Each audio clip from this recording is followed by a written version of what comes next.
So yes, people, how are you all? A very good evening, guys. So today we are going to complete section number 149 से लेके गए section number 183. इसके अंदर हम लोग क्या करने वाले हैं, डायरेक्टर चैप्टर का थोरो एनालिसिस करेंगे और उसके बाद में it's a revision class in the span of 1.5 hours, मतलब ऑलमोस्ट 2 आवर्स के अंदर हम लोग सेक्शन नंबर 149 से लेके 183 तक कंप्लीट करेंगे. And there is another video of director revision जिसके अंदर हम रिमेनिंग सेक्शन जो भी है, मतलब सेक्शन नंबर 184 से लेके 205 तक कंप्लीट करेंगे. अब सर, सबसे पहली बात, इस क्लास का पर्पस क्या है? देखो, जब भी हम लोग क्लास में पढ़ते, लाइक हम लोगों ने टोटल 14 क्लासेस ले ली, ठीक है. अब 14 क्लासेस के अंदर किसी किसी क्लास के अंदर 2-2 घंटा डिस्कशन चला, किसी क्लास के अंदर 1.5 घंटा डिस्कशन चला, और साथ ही साथ में हमने डेली बेसिस पे एक रिवीजन क्लिप भी आपको डाली थी कि जो भी हमने क्लास में पढ़ा हुआ है उसका शॉर्ट वीडियो भी मैंने आपको अवेलेबल करवा दिया था. बट क्या होता है कि सर वो सब कुछ याद हो जाता है ड्यूरिंग द क्लास, लेकिन भविष्य में जब 1 महीना 2 महीना हो जाता है पढ़ने के बाद में, और फिर उस समय में जब इतना बड़ा चैप्टर में फिर से पढ़ने की कोशिश करते हैं तो it take held lots of efforts. तो ऐसे वाले केस में हम लोग क्या कर सकते हैं, छोटे से रिवीजन वीडियो को देख सकते हैं, यहाँ से आपको सारे कंसेप्ट याद आ जाएंगे और उसके बाद में इमीडिएटली आप अपने लेवल पे सेल्फ स्टडी कर सकते हो. ठीक है, मैं अभी भी बता रहा हूँ, जो रिवीजन क्लासेस होती है, जो मैराथन क्लासेस होते हैं, these are not substitute to your main classes. ठीक है, ये सिर्फ एक फॉर्मेलिटी बोलकर हम लोग आप लोगों के लिए करते हैं. अदरवाइज जो स्टडी मटेरियल, जो नोट्स हमने क्लास में बनाए हैं, that is more than enough. ठीक है जी. और इस टॉपिक को हम लोग कैसे करेंगे, इस टॉपिक को करने का मेरा एक खुद का सीक्वेंस रहेगा, उसी सेक्शन को हम लोग क्या करेंगे, फॉलो करेंगे.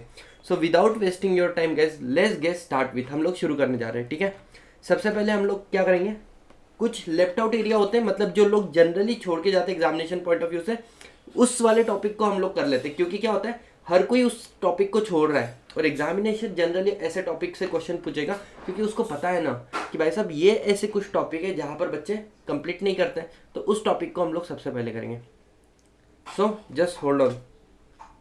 Now let's get start with director chapter. ठीक है, अब सबसे पहला सेक्शन जो हमारे सामने आता है दैट इज सेक्शन 149 सबसेक्शन 1. ये चार बातें करता है कि टाइप्स ऑफ कंपनी के अंदर मिनिमम डायरेक्टर कितने होते हैं, मैक्सिमम डायरेक्टर कितने होते हैं, और अगर मैक्सिमम नंबर ऑफ डायरेक्टर के बियॉन्ड आपको जाना है तो उसके लिए क्या प्रोसीजर है और किसको एग्जाम्पशन दिया. 4 बातें. ठीक है, सबसे पहले, अगर आपकी कंपनी पब्लिक कंपनी है तो यू मस्ट हैव 3 और मोर डायरेक्टर. अगर आपकी कंपनी प्राइवेट कंपनी है तो आपके पास 2 या 2 से ज्यादा डायरेक्टर होने चाहिए. लेकिन अगर आपकी कंपनी 1% कंपनी है तो आपकी कंपनी में 1 या 1 से ज्यादा डायरेक्टर भी हो सकते हैं. माइंड माय वर्ड, 1 और 1 से ज्यादा डायरेक्टर भी हो सकते हैं. पब्लिक ओपीसी के अंदर मेंबर कितने होते हैं, सिर्फ 1 हो सकता है, 1 से ज्यादा नहीं हो सकता, लेकिन डायरेक्टर 1 से ज्यादा हो सकते हैं. ठीक है, मैक्सिमम नंबर ऑफ डायरेक्टर कितने, जल्दी से थोड़ा सा इंटरेक्टिव रहना. Maximum number of director sir हमारी केस में कितने रहेंगे, 15 डायरेक्टर रहेंगे. ठीक है, कोई भी कंपनी हो, पब्लिक, प्राइवेट या फिर 1% कंपनी, क्या हम लोग हमारे मैक्सिमम नंबर ऑफ डायरेक्टर के बियॉन्ड जा सकते हैं? बिल्कुल जा सकते हैं. For that purpose you have to pass special resolution in general meeting.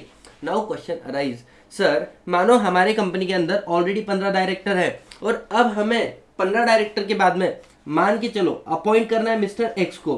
ठीक है, और इसके बाद में हमें अपॉइंट करना है मिस्टर वाई को. अब मुझे बताओ, एक्स और वाई को अपॉइंट करने के लिए आपको कौन सा रिजोल्यूशन चाहिए? बोलो, आप बोलोगे सर एक्स और वाई को अपॉइंट करने के लिए you need a special resolution. And guys, you are wrong. क्यों? बिकॉज हमें अपॉइंटमेंट के लिए स्पेशल रिजोल्यूशन नहीं चाहिए, हमें इस लिमिट को बढ़ाने के लिए स्पेशल रिजोल्यूशन चाहिए. क्या आपको ये बात समझ में आती? जल्दी बताओ, यस और नो. Yes sir. अब ध्यान देना, एक बात मैं आपको बताता हूँ, जो हमारी कंपनी के आर्टिकल ऑफ एसोसिएशन है, आर्टिकल ऑफ एसोसिएशन साइलेंट भी हो सकते हैं और article of association maximum number of member की बात भी कर सकते हैं, डायरेक्टर की बात भी करते हैं. ठीक है, मानो अगर मेरा आर्टिकल ऑफ एसोसिएशन साइलेंट है तो ऐसे केस में मेरे कंपनी के अंदर मैक्सिमम नंबर ऑफ डायरेक्टर में कितने अपॉइंट कर सकता हूँ? तो बोलना, ऐसे केस में आप अपने कंपनी के अंदर maximum number of director 15 appoint कर सकते हो. लेकिन अगर मैंने आर्टिकल में लिमिट डाल के रखा है, माय आर्टिकल इज सेइंग कि मैक्सिमम नंबर ऑफ डायरेक्टर आप 12 ही अपॉइंट कर सकते हो, तो ऐसे वाले केस में सुनना, एक सिचुएशन ले लेता हूं मैं. मानो मेरे कंपनी के अंदर 10 एग्जिस्टिंग डायरेक्टर है, 10 एग्जिस्टिंग डायरेक्टर है. ठीक है, और मेरे कंपनी के अंदर मुझे क्या करना है, I have to appoint 3 more director. तो हमने प्रपोज किए हैं 3 डायरेक्टर. क्या मैं इसको अपॉइंट कर सकता हूँ? Answer is yes, you can appoint. Sir कैसे अपॉइंट करोगे? सबसे पहले तो आपको यहाँ पर स्पेशल रिजोल्यूशन पास करना पड़ेगा for the purpose of change in article of association. और आर्टिकल ऑफ एसोसिएशन में जो लिमिट आपने 12 की लगा के रखी है इसको आपको बढ़ाना पड़ेगा। उसके बाद में आप 13 नंबर का डायरेक्टर अपॉइंट कर सकते हो। सिचुएशन को चेंज कर देता हूं मैं, मानो हमारे कंपनी के अंदर एग्जिस्टिंग डायरेक्टर आज भी कितने हैं, 10 है, ठीक है। और अब मुझे कितने डायरेक्टर अपॉइंट करना है, अब मुझे 7 डायरेक्टर एडिशनली अपॉइंट करना है। मतलब एडिशनल डायरेक्टर नहीं, एक्स्ट्रा डायरेक्टर प्रपोज किए मैंने अपॉइंट करने के लिए। अब यहां पर भी स्पेशल रिजोल्यूशन लगेगा, लेकिन यहां पे 2 स्पेशल रिजोल्यूशन लगेंगे। एक स्पेशल रिजोल्यूशन लगेगा to change alter the article of association, और दूसरा स्पेशल रिजोल्यूशन लगेगा किसके अंदर, सेक्शन नंबर 149 सबसेक्शन 1, जो मैक्सिमम लिमिट ऑफ डायरेक्टर की बात करता है कि मैक्सिमम नंबर ऑफ डायरेक्टर हमारे कंपनी में 15 हो सकते हैं और 15 के बियॉन्ड जाने के लिए you need a special resolution. I hope you understand this concept, ठीक है। चलो अब आ जाते हैं हम लोग सेकंड पॉइंट के ऊपर। तो यहाँ पर हो गया हमारा बेसिक कंसेप्ट कि मिनिमम और maximum number of director. Question exam में यहाँ से पूछा जाता है कि सर अगर कोई गवर्नमेंट कंपनी होगी या कोई सेक्शन 8 कंपनी होगी या फिर IFSC कंपनी होगी तो इन लोगों के लिए मैक्सिमम नंबर ऑफ डायरेक्टरशिप का क्राइटेरिया नहीं है। इसी का मतलब they need not to pass special resolution. Law maker के इंटेंशन को पकड़ने की कोशिश करना। उन्होंने बोला 15 से ज्यादा डायरेक्टर आपके कंपनी में हो सकते हैं, it means you need not to pass special resolution to increase the limit, ठीक है। तो एक सेक्शन 8 कंपनी में 40-50 डायरेक्टर हो सकते हैं, हम का हो सकते हैं, कोई तकलीफ वाला काम नहीं है। नेक्स्ट पॉइंट हमारे सामने आ जाता है बच्चों, सेक्शन नंबर 152 सबसेक्शन 5। सर ये क्या बोलता है, इसके अंदर बेसिकली बोला है कि अगर किसी भी व्यक्ति को आपकी कंपनी के अंदर डायरेक्टर बनना है, देखो मैं एक लॉजिक के साथ में चल रहा हूं, ठीक है, तो उसको बिफोर अपॉइंटमेंट एक कंसेंट लेटर देना पड़ता है, and that consent is consent to act as a director, that is form number DIR-12, ठीक है। Yes sir. नेक्स्ट पॉइंट क्या बोला है कि अगर आप कंपनी को before appointment director consent letter देते हो तो कंपनी आपका जिम्मेदारी है कि उसका अपॉइंटमेंट होने के बाद में विद इन 30 डे आपको ये फॉर्म किसको फाइल करना है, ROC को फाइल करना है। सिंपल सी बात है। और अगर आपकी कंपनी IFSC कंपनी होगी तो आपका जो टाइम लिमिट है वो 15 दिन नहीं होते हुए कितने दिन माना जाएगा, 60 डेज माना जाएगा। एक बार इस वाली कंसेप्ट को याद कर लेना कि सर किसी भी व्यक्ति को डायरेक्टर बनने के लिए पहले DIR-2 कंसेंट लेटर देना पड़ता है, फिर उसका अपॉइंटमेंट होता है, और DIR-12 फॉर्म ROC को फाइल होता है within 30 days. IFSC company के लिए 60 डेज का टाइम लिमिट दिया हुआ है, ठीक है जी। Yes sir. अब सबसे इंपॉर्टेंट बात यह आती है कि सर क्या हम एक रिजोल्यूशन के अंदर एक से ज्यादा लोगों को प्रपोज कर सकते हैं to appoint as a director. देखो क्या हम एक रिजोल्यूशन के अंदर एक से ज्यादा लोगों को प्रपोज कर सकते हैं to appoint as a director. Example लेके चलते हैं, मानो आपके सामने 2 प्रपोजल है कि आप लोगों को सतीश सर को अपॉइंट करना है, और साथ ही साथ में मैंने आपको बोल दिया कि आपको डायरेक्टर अपॉइंट करना है किसी को, बच्चों कसाब को, ठीक है, या फिर दाऊद इब्राहिम को, किसी को भी आप लोग पकड़ के चलो। अब मुझे एक बात बताओ, क्या आपको ऐसे नहीं लग रहा है कि सतीश सर हम आपको तो अपॉइंट करना चाहते हैं लेकिन हम कसाब को अपॉइंट नहीं करना चाहते? तो ऐसे वाले केस में मैं बोलूंगा देखो, अगर आप मुझे अपॉइंट करोगे, हमने एक ही रिजोल्यूशन पास किया, resolve that as per the provision of companies act 2013 section 152 subsection 2, जिसके बारे में बात करता है अपॉइंटमेंट हो रहा है डायरेक्टर का, बराबर कैसे, सतीश सर का और कसाब का साइमल्टेनियसली। अगर आपने सतीश सर को हाँ बोला तो कसाब भी आ जाएगा, डायरेक्टर बन जाएगा। और अगर आप सतीश सर को नहीं बोल रहे हो तो बच्चों साथ ही साथ में, मतलब है मानो आप कसाब को नहीं बोल रहे हो तो सतीश सर भी आपकी कंपनी के डायरेक्टर नहीं रहेंगे। तो ऐसे वाले केस में क्या एक रिजोल्यूशन के अंदर आप लोगों को, शेयर होल्डर को धर्म संकट में डाल सकते हो? अरे हाँ या ना? आप बोलोगे सर ना, आप बोलोगे सर हाँ। दोनों भी आंसर क्या है बच्चों? दोनों भी आंसर गलत है। सुनना, अगर आप करना चाहते हो, सुनो सुनो सुनो, राइट, सुनना, आप करना चाहते हो तो you have to go through 1 procedure. आपको 2 रिजोल्यूशन पास करने पड़ेंगे, ठीक है, 2 रिजोल्यूशन। एक रहेगा proposal resolution. Sir what do you mean bye proposal resolution? Proposal resolution मतलब क्या हम एक साथ में 2 लोगों को अपॉइंट करें या नहीं करें, इसको बोल देंगे फर्स्ट रिजोल्यूशन, जो यूनानिमसली पास होना चाहिए कहाँ पर, जनरल मीटिंग के अंदर, without even a single vote cast against. और उसके बाद में बच्चों सेकंड रिजोल्यूशन रहेगा अपॉइंटमेंट रिजोल्यूशन। अपॉइंटमेंट रिजोल्यूशन, अगर आप इस प्रोसीजर को फॉलो करते हो तो हाँ, फिर आप एक रिजोल्यूशन के अंदर 2 लोगों को क्या कर सकते हो, अपॉइंट कर सकते हो। अब इसको समझने की कोशिश करना, लॉ मेकर क्या बोलता है, the procedure for appointment and the removal of director by single resolution. अब ये जो वर्ड यहाँ पे मैंने लिखा है, removal of director by single resolution, ये किसने नहीं लिखा है? ये लॉ मेकर ने नहीं लिखा है लेकिन इसका कंसेप्ट निकलता है, ध्यान देना कैसे। There is a 2 resolution that you are suppose to pass. First resolution है फर्स्ट रिजोल्यूशन फॉर अपॉइंटमेंट, मतलब 2 या 2 से डायरेक्टर हम लोग क्या करने वाले हैं, सिंगल रिजोल्यूशन से पास करने अपॉइंट करने वाले हैं, ठीक है। Approve by unanimous resolution. Sir unanimous resolution मतलब एक भी वोट आपके अगेंस्ट में नहीं जाना चाहिए, ठीक है, इजी। और सेकंड चीज क्या है, अगर आपने ये रिजोल्यूशन पास कर दिया उसके बाद में आप सेकंड रिजोल्यूशन क्या पे रखो, शेयर होल्डर के सामने रखो। बताओ क्या हम इन दोनों को अपॉइंट करना चाहते हो आप लोग, तो एक तो हाँ बोल देंगे, ऑर्डिनरी रिजोल्यूशन या special resolution depend upon the types of director.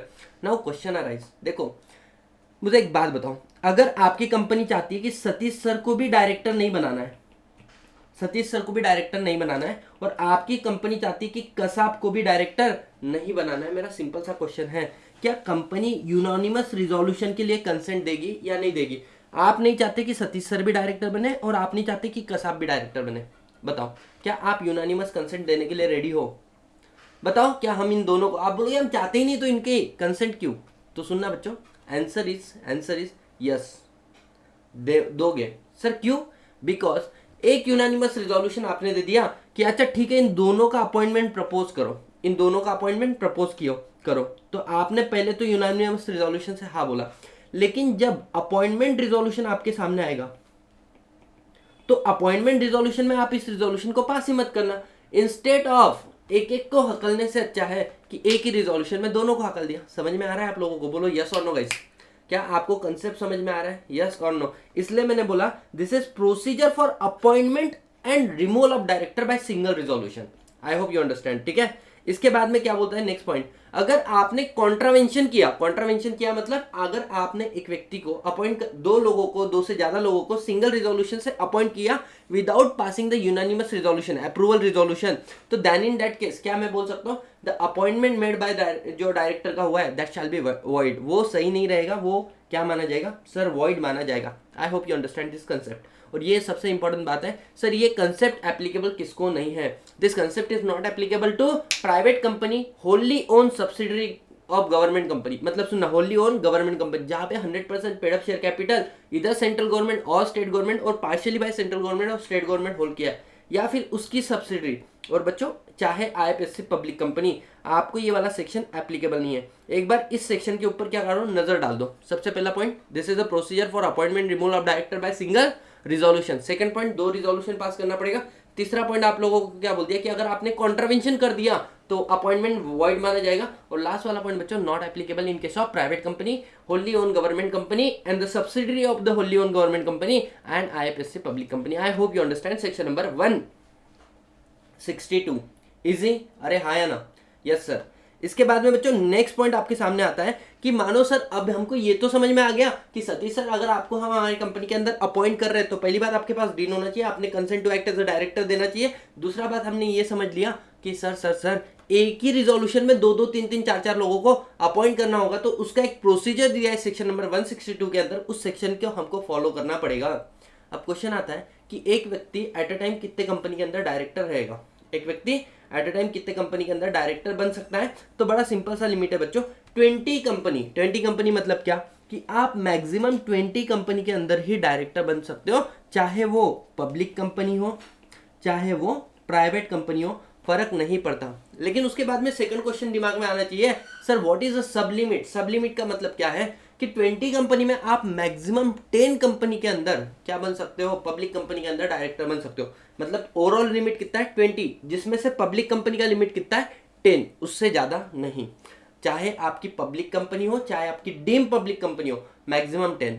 अब इसके बाद में नीचे एक्सप्लेनेशन दिया, what do you mean by deem public company? अगर कोई प्राइवेट कंपनी है और वो सब्सिडरी है किसी पब्लिक कंपनी, तो उस कंपनी को तो हम लोग डीम पब्लिक कंपनी बोलते हैं ना। If you remember the section of public company, section 2 clause 71, जहां पे बोला है any company which is not private company, और दूसरा क्या है, a company which is subsidiary of a company not being a private company deemed to be a public company for the purpose of this act even though it's remained to be private in its article. Sir what is this? This is nothing but the definition of public company.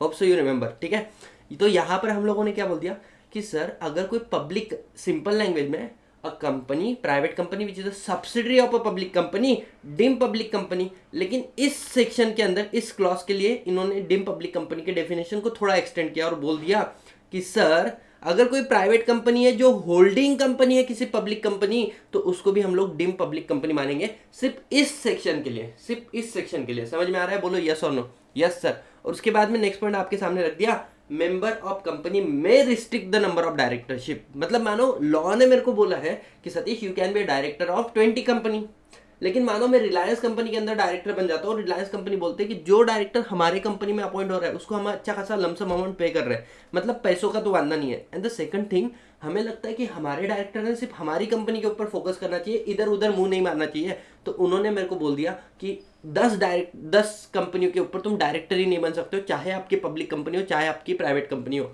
Can a member make it more stricter? Answer is yes. Can member make it more liberal? Answer is no. तो member may put a restriction on the number of directorship by passing a resolution in company. अब कौन सी company के member? जिस कंपनियों में मैं director हूँ उसमें से किसी भी एक कंपनी का मेंबर भी, मतलब किसी भी एक कंपनी के मेंबर्स हमारे ऊपर ये वाला रिस्ट्रिक्शन डाल सकते हैं। नेक्स्ट पॉइंट आता है बच्चों, this is not applicable in case of dormant company. Sir why not applicable to dormant company? The reason is very simple.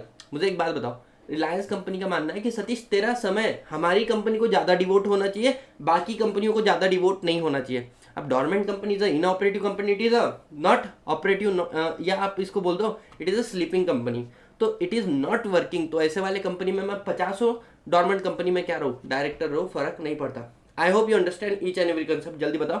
तो सर कुछ बातें हमारे दिमाग में और एडिशनल आ गई। पहले तो हमने देख लिया minimum maximum number of directorship क्या होती है, उसके बाद में हम लोगों ने देख लिया कि अगर आपको डायरेक्टर बनना है तो आपको consent to act as a director देना पड़ेगा।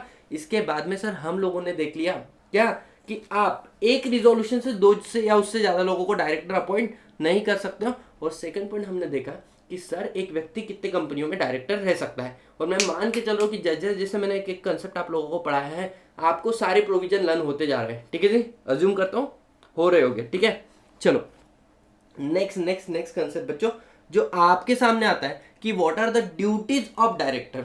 एक डायरेक्टर की ड्यूटीज क्या होती है? Sir the most important area जहां पर हम लोग इन सारी चीजों को क्या करते हैं, छोड़ देते हैं। और एग्जाम में स्ट्रेट फॉरवर्ड क्वेश्चन आता है इससे सिंपल टॉपिक से, तो इस वाले टॉपिक को बहुत अच्छे से करना है। ठीक है, सबसे पहला देयर आर टोटल 6 ड्यूटीज। कितनी? 6 ड्यूटीज जो हम लोगों को पता होनी चाहिए। एग्जाम का स्ट्रेट फॉरवर्ड क्वेश्चन है, what are the duties of director. सबसे पहले duty to act as per the act and the article. इसका मतलब क्या है कि डायरेक्टर जब भी तू काम करेगा तो तूने कंपनी एक्ट को भी फॉलो करना है और तूने आर्टिकल ऑफ एसोसिएशन को भी फॉलो करना है। Sir why? Because article of association is a internal regulation. बराबर? अरे मेमोरेंडम बाहर वालों को गवर्न करता है ना, आर्टिकल अंदर वालों को गवर्न करता है। तो आर्टिकल में power and the duties of director mention होती है। What are the right and the obligation with respect of director are mention in the article. तो it is your duty that you follow memorandum as well as article, you follow what, act as well as article. The first duty is what? To act as per law. Next point आता है बच्चों, you must act in the good faith. Sir good faith मतलब for the benefit of member, for the benefit of share holder. अगर आपकी company के अंदर share capital नहीं है तो ऐसे वाले केस में क्या मैं बोल सकता हूँ, the person is the member of the company. और अगर शेयर कैपिटल है तो शेयर होल्डर भी रहेगा प्लस मेंबर भी रहेगा। Employees of the company, community और प्रोटेक्शन ऑफ एनवायरमेंट। आपका काम है इन सब लोगों के मतलब इन सब लोगों से फेथफुल रहना है, इन सब लोगों के इंटरेस्ट में काम करना है। ठीक है, नेक्स्ट पॉइंट आता है, इफ देयर इज अ, सुनो क्या बोला है, exercise your duty with a reasonable care, diligence और क्या, एक्सरसाइज इंडिपेंडेंट जजमेंट। अब ये बात मुझे एकदम बेसिक से बताओ, आपको नहीं लगता है कि जब भी कोई अपना काम करेगा तो पूरी ईमानदारी से करे, प्रॉपर शिद्दत से करे, तो reasonable care with a diligence, ये बात हमको पता है। But what I mean to say independent judgement. अब क्वेश्चन आता है सर, जब हम लोग बात करते हैं इंडिपेंडेंट जजमेंट मतलब आप किसी के दबाव में आकर डिसीजन मत लो, आपके डिसीजन कैसे होने चाहिए, फ्री होने चाहिए। बट आपको लगता है कि डायरेक्टर की जजमेंट डिसीजन होते हैं वो किसी के दबाव में नहीं होते? Answer is no. If you remember the definition of promoter, ठीक है, तो प्रमोटर की डेफिनेशन में क्या लिखा है, section 2 clause 69 if I am not wrong, तो वहां पे लिखा है ना, the person whose name in the, name कहाँ पे दिया है, एक तो एनुअल रिटर्न में दिया है या फिर प्रोस्पेक्टस में दिया है, आइडेंटिफाई किया प्रोस्पेक्टस एनुअल रिटर्न, या फिर सेकंड लाइन क्या थी बच्चों, जो आपकी कंपनी को कंट्रोल कर रहा है directly indirectly, in the position of director, in the position of share holder. और तीसरी बात, according to his advice instruction board of director are accustom to act. Are you understanding? तो मुझे एक बात बताओ, तो प्रमोटर के हिसाब से तो आप काम कर रहे हो, and then how can you say the director is मतलब have a independent judgement, right? I can say this is somewhere connected with the independent director as well, कि इंडिपेंडेंट डायरेक्टर तेरा जजमेंट तो भी इंडिपेंडेंट होना चाहिए, ठीक है? Yes sir. Next point आता है बच्चों, not involve in the situation of the conflict of interest with the companies interest. सुनना, अगर आपका इंटरेस्ट और कंपनी का इंटरेस्ट कॉन्फ्लिक्ट हो रहा है तो ऐसे वाले कंपनी के इंटरेस्ट को पहले देखना, आपके इंटरेस्ट को बाद में देखना। सर कैसे? For example related party transaction आप लोग बात कर लो, या फिर आप बोल लो सेक्शन 184 सबसेक्शन 2, मतलब आप किसी कॉन्ट्रैक्ट और अरेंजमेंट में एंटर हो रहे हो जो आपके फैमिली मेंबर से कनेक्टेड है, जिसके अंदर आपके फैमिली मेंबर को फायदा होगा, आपके पार्टनर को फायदा होगा, या लोन टू डायरेक्टर वगैरह कोई भी चीज मैं आपको बोलूँ ना, तो अगर आपका इंटरेस्ट कॉन्फ्लिक्ट हो रहा है तो ऐसे वाले केस में कंपनी के इंटरेस्ट को पहले रखना, खुद के इंटरेस्ट को बाद में रखना। सेम थिंग बच्चों नीचे भी दी है कि अगर आपको कुछ अनड्यू एडवांटेज हो रहा है, गेन हो रहा है आपको, आपके रिलेटिव को, आपके पार्टनर को, या आपसे कनेक्टेड किसी भी व्यक्ति को, तो कोशिश मत करना सीक्रेट प्रॉफिट कमाने की। समझ में आ रहा है बच्चों? बोलो ये सुनो। तो 4 बातें 5 बातें कि एक्ट करना as per the article and the act, good faith में काम कर लेना, अपनी ड्यूटी पूरी ड्यू डिलिजेंस से निभाना, इंडिपेंडेंट जजमेंट रखना, कॉन्फ्लिक्ट ऑफ इंटरेस्ट हो रहा है कंपनी का खुद का तो कंपनी को ऊपर रखना, और लास्ट बात क्या बोल दिया, do not try to achieve what undue advantage for own self, for relative, for partner and any associate. Last point guys, you can not assign your office. सुनना एकदम आराम से, फोकस। आप अपनी पोजीशन को किसी और को दे नहीं सकते। मैं डायरेक्टर हूं कंपनी का, आपने मुझे पूरा विश्वास करके क्या बनाया, कंपनी का डायरेक्टर बनाया। हम लोगों ने पढ़ा था ना बच्चों, separation of ownership and the management. The share holder do not involve into day to day affairs of the company, therefore he appoint the board of director to manage the affairs of the company, and now board of director is assigning the office. मुझे एक बात बताओ, only the share holder have power to appoint and remove the director of the company. So how can you sing कि भाई साहब जो director है वो अपना ऑफिस किसी और को देगा? तो अगर अपना डायरेक्टर अपनी ऑफिस को किसी और को देता है तो वो बच्चों असाइनमेंट ऑफ ऑफिस माना जाता है, और वो वॉइड होता है, वो वैलिड नहीं होता है। लेकिन कंपनीज एक्ट 1956 में एक जजमेंट आया था कि अगर एक व्यक्ति अब मरते समय अपने विल में लिख के चल जाए कि मेरे जाने के बाद में ये बंदा मेरी पोजीशन को ले लेगा, तो क्वेश्चन ये आ गया था क्या ये असाइनमेंट ऑफ ऑफिस है? Answer is no. असाइनमेंट तब होता है जब आप जिंदा होते हो, मतलब when you are alive and you are transferring your office, तो वो असाइनमेंट है। समझ में आ रहा है? तो ये तो असाइनमेंट नहीं है। तो लेकिन आज के डेट में इस जजमेंट का कोई रिलीवेंस मुझे नहीं लगता है। Anyway, come to the point, we are done with section number 166। अब हम लोग कन्वर करेंगे बहुत बहुत बहुत important point which are left out by us, मतलब हम लोग इसको इतना ज्यादा इंपॉर्टेंट नहीं देते। समझ में आ रहा है? जिस तरीके से मैं आप लोगों को रिवीजन करा रहा हूँ, this is all together different तरीका है ना। आपको जो जो सेक्शन मुझे लगते हैं छोड़ देते हो, हम लोग बड़े बड़े टारगेट, बड़े बड़े सेक्शन तो कर ही लेते हैं। What is rotational, what is non rotational, उतना सब कुछ देखने के बाद में अब मैं आपको बताता हूँ। इट इज अराउंड 200 पेजेस के मैंने मेरे नोट्स बनाए, किसके? अपने डायरेक्टर टॉपिक्स के, ठीक है? तो ऐसे वाले केस में आई नो कि कौन सी एरिया है जो जहाँ पे बहुत ज़्यादा हम लोगों को क्या करना पड़ता है, पढ़ाई करना पड़ता है। लेकिन अभी हम लोग उन टॉपिक के ऊपर पहले डिस्कस कर लेंगे जो जनरली हम लोगों से छूट जाते हैं। आगे बढ़ते हैं हम लोग। नेक्स्ट पॉइंट आता है बच्चों section number 170। Sir what do you mean by section number 170? Section number 170 talk about two things. One is the register of director and the KMP and returns with respect of director and KMP. मतलब sir क्या, सुनो, register क्या होता है? Register it is something that you are suppose to maintain, and the return क्या होता है? It is something that you are suppose to file. समझ में आ रहा है? तो हमें रजिस्टर मेंटेन करना है, किसका सर? डायरेक्टर का, केएमपी का, और उनकी शेयर होल्डिंग। इसके अलावा आप लोगों को क्या करना है? रिटर्न फाइल करना है समय से समय पे, अगर कोई डायरेक्टर अपॉइंट हो रहा है, डायरेक्टर रिमूव हो रहा है, ठीक है? Yes sir. और उसके बाद में नेक्स्ट पॉइंट क्या है? बस here you are done with section number 170। इसमें सिर्फ थोड़ी सी एक्स्ट्रा बात बोली है। मुझे एक बात बताओ, चलो come to the point. who will liable to maintain the register, या who required to maintain the register? तो every company, when I am saying every company, whether it is a private company, whether it is public company, whether it is OPC, whether it is dormant company जो sleeping है बच्चों, उनको भी maintain करना पड़ेगा। अरे हाँ, डॉर्मेंट कंपनी भी इधर पब्लिक रहेगा या तो प्राइवेट रहेगा। नेक्स्ट आता है व्हाट आर द कंटेंट। जब आप रजिस्टर ऑफ डायरेक्टर मेंटेन करोगे तो उसके अंदर क्या क्या कंटेंट लिखोगे? डायरेक्टर का डिन नंबर, बेसिक बातें याद रखो। डिन नंबर लेंगे, उसका नाम लेंगे, उनका एड्रेस पूछेंगे, उनकी नेशनलिटी क्या है, उनका ऑक्यूपेशन क्या है, किस दिन उन्होंने ज्वाइन किया, किस दिन उन्होंने छोड़ के गए। और अगर आपको याद आ रहा होगा की मैनेजर पर्सन में तो कंपनी सेक्रेटरी भी आता है ना, बोलो है ना? तो कंपनी सेक्रेटरी का मेंबरशिप नंबर होता है, जैसे मेरा है 5491 डैश, है ना? तो ये है मेरा क्या है बच्चों, रजिस्ट्रेशन नंबर, मेरा सीपी नंबर है 20-00। समझ में आ रहा है? तो ऐसे वाले केस में अगर मैं आप लोगों से बात करूं तो यहाँ तक मुझे बताओ, क्या आपको मेंबरशिप नंबर भी देना पड़ेगा? यस। और साथ में आपको पैन डिटेल्स देना है। सर भाई पैन डिटेल्स, सुनो, अगर आपको बताऊं, मानो कोई सीईओ है कंपनी का या फिर कोई मैनेजर है, they are a KMP, but they need not to be director of the company, right? तो अगर वो डायरेक्टर नहीं है तो उनका डीन नंबर नहीं रहेगा, डीन नंबर नहीं रहेगा तो उनका पैन नंबर आपको चाहिए होता है। तो बोलने का मतलब है क्या सर, कंटेंट आपको देना पड़ेगा। इजी है? हाँ सर। इसके अलावा उनकी share holding, sir share holding where, share holding उसकी कंपनी में कितनी है, उसकी होल्डिंग कंपनी में कितनी है, उसकी अपनी सब्सिडरी में कितनी है, अपनी एसोसिएट में कितनी है, और अपनी फेलो सब्सिडरी में कितनी है। फेलो सब्सिडरी मतलब तुम्हारी सब्सिडरी नहीं है, तुम्हारी जो होल्डिंग कंपनी है ना उसकी मल्टीपल सब्सिडरी है, you are one of those.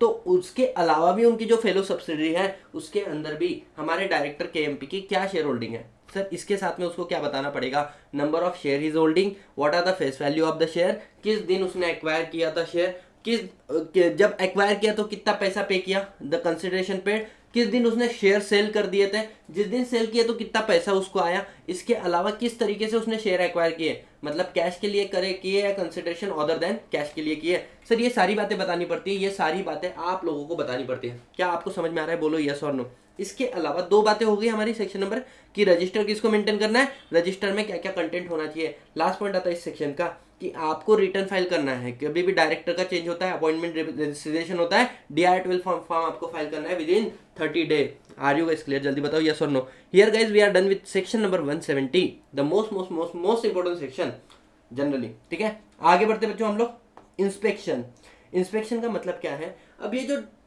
Register maintain किया आपने डायरेक्टर और केएमपी का, सर इसको इंस्पेक्ट कौन कर सकता है? तो वेरी सिंपल, इसको कोई भी मेंबर इंस्पेक्ट कर सकता है। क्या इसको आउटसाइडर इंस्पेक्ट कर सकता है, डिवेंचर होल्डर इंस्पेक्ट कर सकता है? सर इसको आउटसाइडर डिवेंचर होल्डर इंस्पेक्ट नहीं कर सकता है। नाउ क्वेश्चन अराइज कि सर अगर इंस्पेक्शन करना है तो कब करेगा? तो बोले वर्किंग डे बिजनेस आवर्स के बीच में करेगा, right? Next point come to you कि सर चेक कर इंस्पेक्शन करने का अधिकार है, ठीक है। साथ ही साथ एक मेंबर को और क्या अधिकार है? बोले वो इंस्पेक्ट कर सकता है, वो उनकी कॉपी एक्सट्रैक्ट कर सकता है, नोट डाउन वगैरह कर सकता है, अगर वो चाहे तो उनकी कॉपी भी डिमांड कर सकता है, ठीक है। नाउ द क्वेश्चन अराइज कि सर अगर मैं गया किसी कंपनी के पास, कंपनी ने मुझे रिफ्यूज कर दिया, if company refuse at all refuse you कि हम आपको ना इंस्पेक्शन का चांस दे रहे, ना हमको एक्सट्रैक्ट का दे रहे, ना हम आपको कॉपी दे रहे हैं, तो आपका काम है ये बात जाके किसको बताने का है? आरओसी को। और आरओसी ऑर्डर देगा इंस्पेक्शन का किसको? कंपनी को। अब तो कंपनी को फॉलो करना पड़ेगा, ठीक है जी। Yes sir. नेक्स्ट पॉइंट आ रहा है बच्चों। वैसे तो मैंने आपको क्या बोला, this register can not be inspect by any other person other than member. लेकिन एक बात सेक्शन में लिखी है, ये जो रजिस्टर है ना, इसको आपको रखना पड़ेगा कहाँ पर? In annual general meeting, AGM के बीच में। अब मुझे एक बात बताओ, क्या आपको नहीं लगता कि एजीएम में आने वाला हर एक व्यक्ति इसको चेक कर सकता है? मतलब sir every person who is entitled to attend the general meeting can inspect, मतलब डिवेंचर ट्रस्टी, डिपॉजिटर ट्रस्टी जो रहेंगे, ऑडिटर ऑफ द कंपनी, क्या वो भी इसको इंस्पेक्ट कर सकते हैं in AGM? Answer is yes. The most important thing, they can not demand the copy, वो कॉपी डिमांड नहीं कर सकते। एंड द लास्ट पॉइंट क्या है, जो आप कॉपी डिमांड करोगे आपको फ्री ऑफ कॉस्ट मिलेगा। Just look at the section number 170 and section number 171। और मुझे एक बात बताओ, क्या आपको ये सेक्शन के ऊपर कॉन्फिडेंस आ रहा है या नहीं आ रहा है? सेक्शन नंबर 170 भी हम लोगों ने कर लिया है सर, और सेक्शन नंबर 171 भी हम लोगों ने कर लिया है। नाउ द क्वेश्चन अराइज, अब हम लोग पढ़ेंगे बच्चों किसके बारे में? टाइप्स ऑफ डायरेक्टर के बारे में, ठीक है। टाइप्स ऑफ डायरेक्टर के बारे में अब हम लोग पढ़ने जा रहे हैं।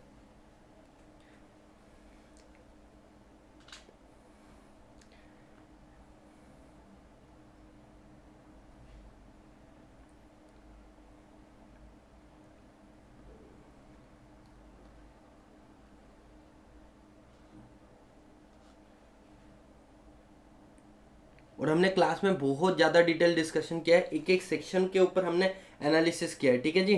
तो यहाँ पर मेरा कोशिश है मैं आपको सारी चीज़ें सिर्फ याद करा दूँ, और उसके बाद में बच्चों आपके पास अपने नोट्स अवेलेबल है, मॉड्यूल अवेलेबल है, सारी चीज़ें अवेलेबल है।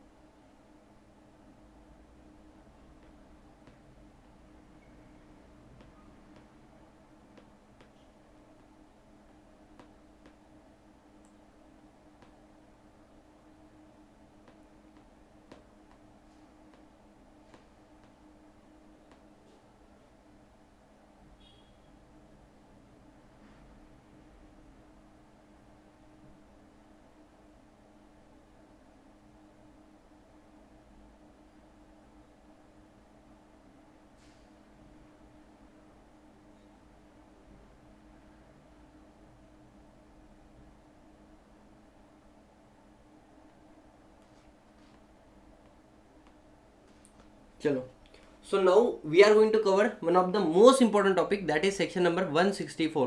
सर सेक्शन नंबर 164 क्या बोलता है बच्चों? Disqualification of director. Sir disqualification of director मतलब क्या? अब देखो, मैंने आपको ये तो बता दिया कि अगर आपको डायरेक्टर बनना होगा किसी कंपनी के अंदर तो आपको अपना कंसेंट लेटर भी देना पड़ेगा। मिनिमम मैक्सिमम लिमिट क्या हो सकती है, इसके बाद में ये भी बता दिया कि एक रिजोल्यूशन से दो दो लोगों को डायरेक्टर मत बता देना। इसके बाद में ये भी बता दिया कि एक व्यक्ति एट अ टाइम कितने कंपनी के अंदर डायरेक्टर हो सकता है। अगर आप किसी कंपनी के अंदर डायरेक्टर बन जाते हो तो कंपनी आपकी जिम्मेदारी है कि आपने इसका रजिस्टर मेंटेन करना चाहिए, और कंपनी आपकी इसकी जिम्मेदारी है कि आपने इसका इंस्पेक्शन भी अवेलेबल करवा के देना चाहिए।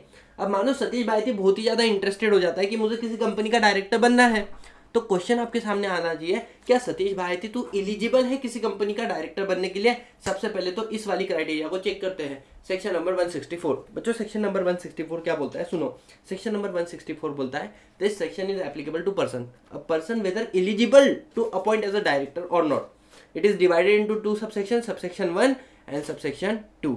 सबसेक्शन 1 में कुछ गलतियां जो खुद की है जिसके वजह से तू डायरेक्टर नहीं बन सकता है। सबसेक्शन 2 में गलती तेरी नहीं है, गलती तू जिस कंपनी में है उस कंपनी की, वो कंपनी डिफॉल्टिंग है जिसके वजह से तू किसी कंपनी में डायरेक्टर नहीं बन सकता है। ठीक है, अब आ जाते हैं सेक्शन नंबर 1। सेक्शन नंबर 1 के अंदर बहुत सारे 164 को काफी सारे सेक्शन से कनेक्ट करना पड़ता है। डिस्क्वालिफिकेशन गिवन अंडर 164 सबसेक्शन 1 क्या बोला है? अगर कोई व्यक्ति अनसाउंड माइंड हो जाता है, और सर ये उसके गर्लफ्रेंड ने उसको नहीं बोला, कॉम्पिटेंट कोर्ट ने आपके अगेंस्ट में ऑर्डर पास किया, तो बच्चों क्या मैं बोल सकता हूँ द मोमेंट कॉम्पिटेंट कोर्ट ने ऑर्डर पास कर दिया दैट यू आर इनकॉम्पिटेंट, बच्चों आप लोग क्या हो जाओगे? डिस्क्वालीफाई हो जाओगे। एंड एक बात याद रखना, the moment you got disqualified you have to vacate the office from the company. Section 167। Next point आता है बच्चों अनडिस्चार्ज इंस्टॉलमेंट। ये भी एक थोड़ा सा टेक्निकल पॉइंट है। यहाँ पर क्या हुआ, आपके क्रेडिटर ने आपके ऊपर केस फाइल किया कि बोले सतीश भाई को इंस्टॉलमेंट डिक्लेयर करो, तो क्या उन्होंने मेरे ऊपर केस फाइल किया, मतलब एप्लीकेशन दिया एनसीएलटी को, क्या मैं डिस्क्वालीफाइड हुआ? Answer is no. उसके बाद में एक हियरिंग होगी जहां पर मुझे बुलाया जाएगा, सामने वाली पार्टी को बुलाया जाएगा, और उसके बाद में अगर एनसीएलटी को लगता है कि सतीश भाई सच्ची में तू अपनी लाइबिलिटी को पे करने के लिए सक्षम नहीं है, और एनसीएलटी ने ऑर्डर पास कर दिया कि you are declared as a insolvent, तो आप क्या हो जाओगे? You are adjudicated as insolvent, you are disqualified. आपका डिस्क्वालिफिकेशन कब तक रहेगा? जब तक अनडिस्चार्ज इंसॉल्वेंट हो, मतलब जब तक ऑर्डर ऑफ डिस्चार्ज आपके अगेंस्ट में पास नहीं होता है, you are free from your liability. ठीक है, नेक्स्ट पॉइंट आता है कि he himself applied for adjudicating as a insolvent and the application is pending. अब बच्चों इस दोनों पॉइंट की टेक्निकलिटी को समझना। मानो किसी और ने मेरे ऊपर केस फाइल किया, तो क्या मैं इंसॉल्वेंट घोषित, मैं डिस्क्वालीफाइड होता हूं? नहीं। जब तक कोर्ट ऑर्डर नहीं देती कि मैं डिस्क्वालीफाइड हुआ, तब तक मैं क्या नहीं होगा, मैं बच्चों डिस्क्वालिफिकेशन में नहीं आऊंगा। सेकंड पॉइंट यहाँ पे क्या बोला है कि यहाँ पे बोला मैंने खुद ने एप्लीकेशन किया, अरे मेरे को खुद को लगता है कि मैं इंसॉल्वेंट हूँ, समझ में आ रहा है? तो बेटा द मोमेंट तूने एप्लीकेशन खुद ने फाइल किया ना, यू आर इंसॉल्व, तो ऐसे वाले केस में you are disqualified to appoint as a director. मतलब किसी और ने फाइल किया तो जब तक कोर्ट डिक्लेयर नहीं करेगा तब तक मैं डिस्क्वालीफाइड नहीं होता हूँ। अगर मैंने खुद ने एप्लीकेशन कर दिया तो इमीडिएटली मैं डिस्क्वालीफाइड हो जाता हूँ। समझ में आया?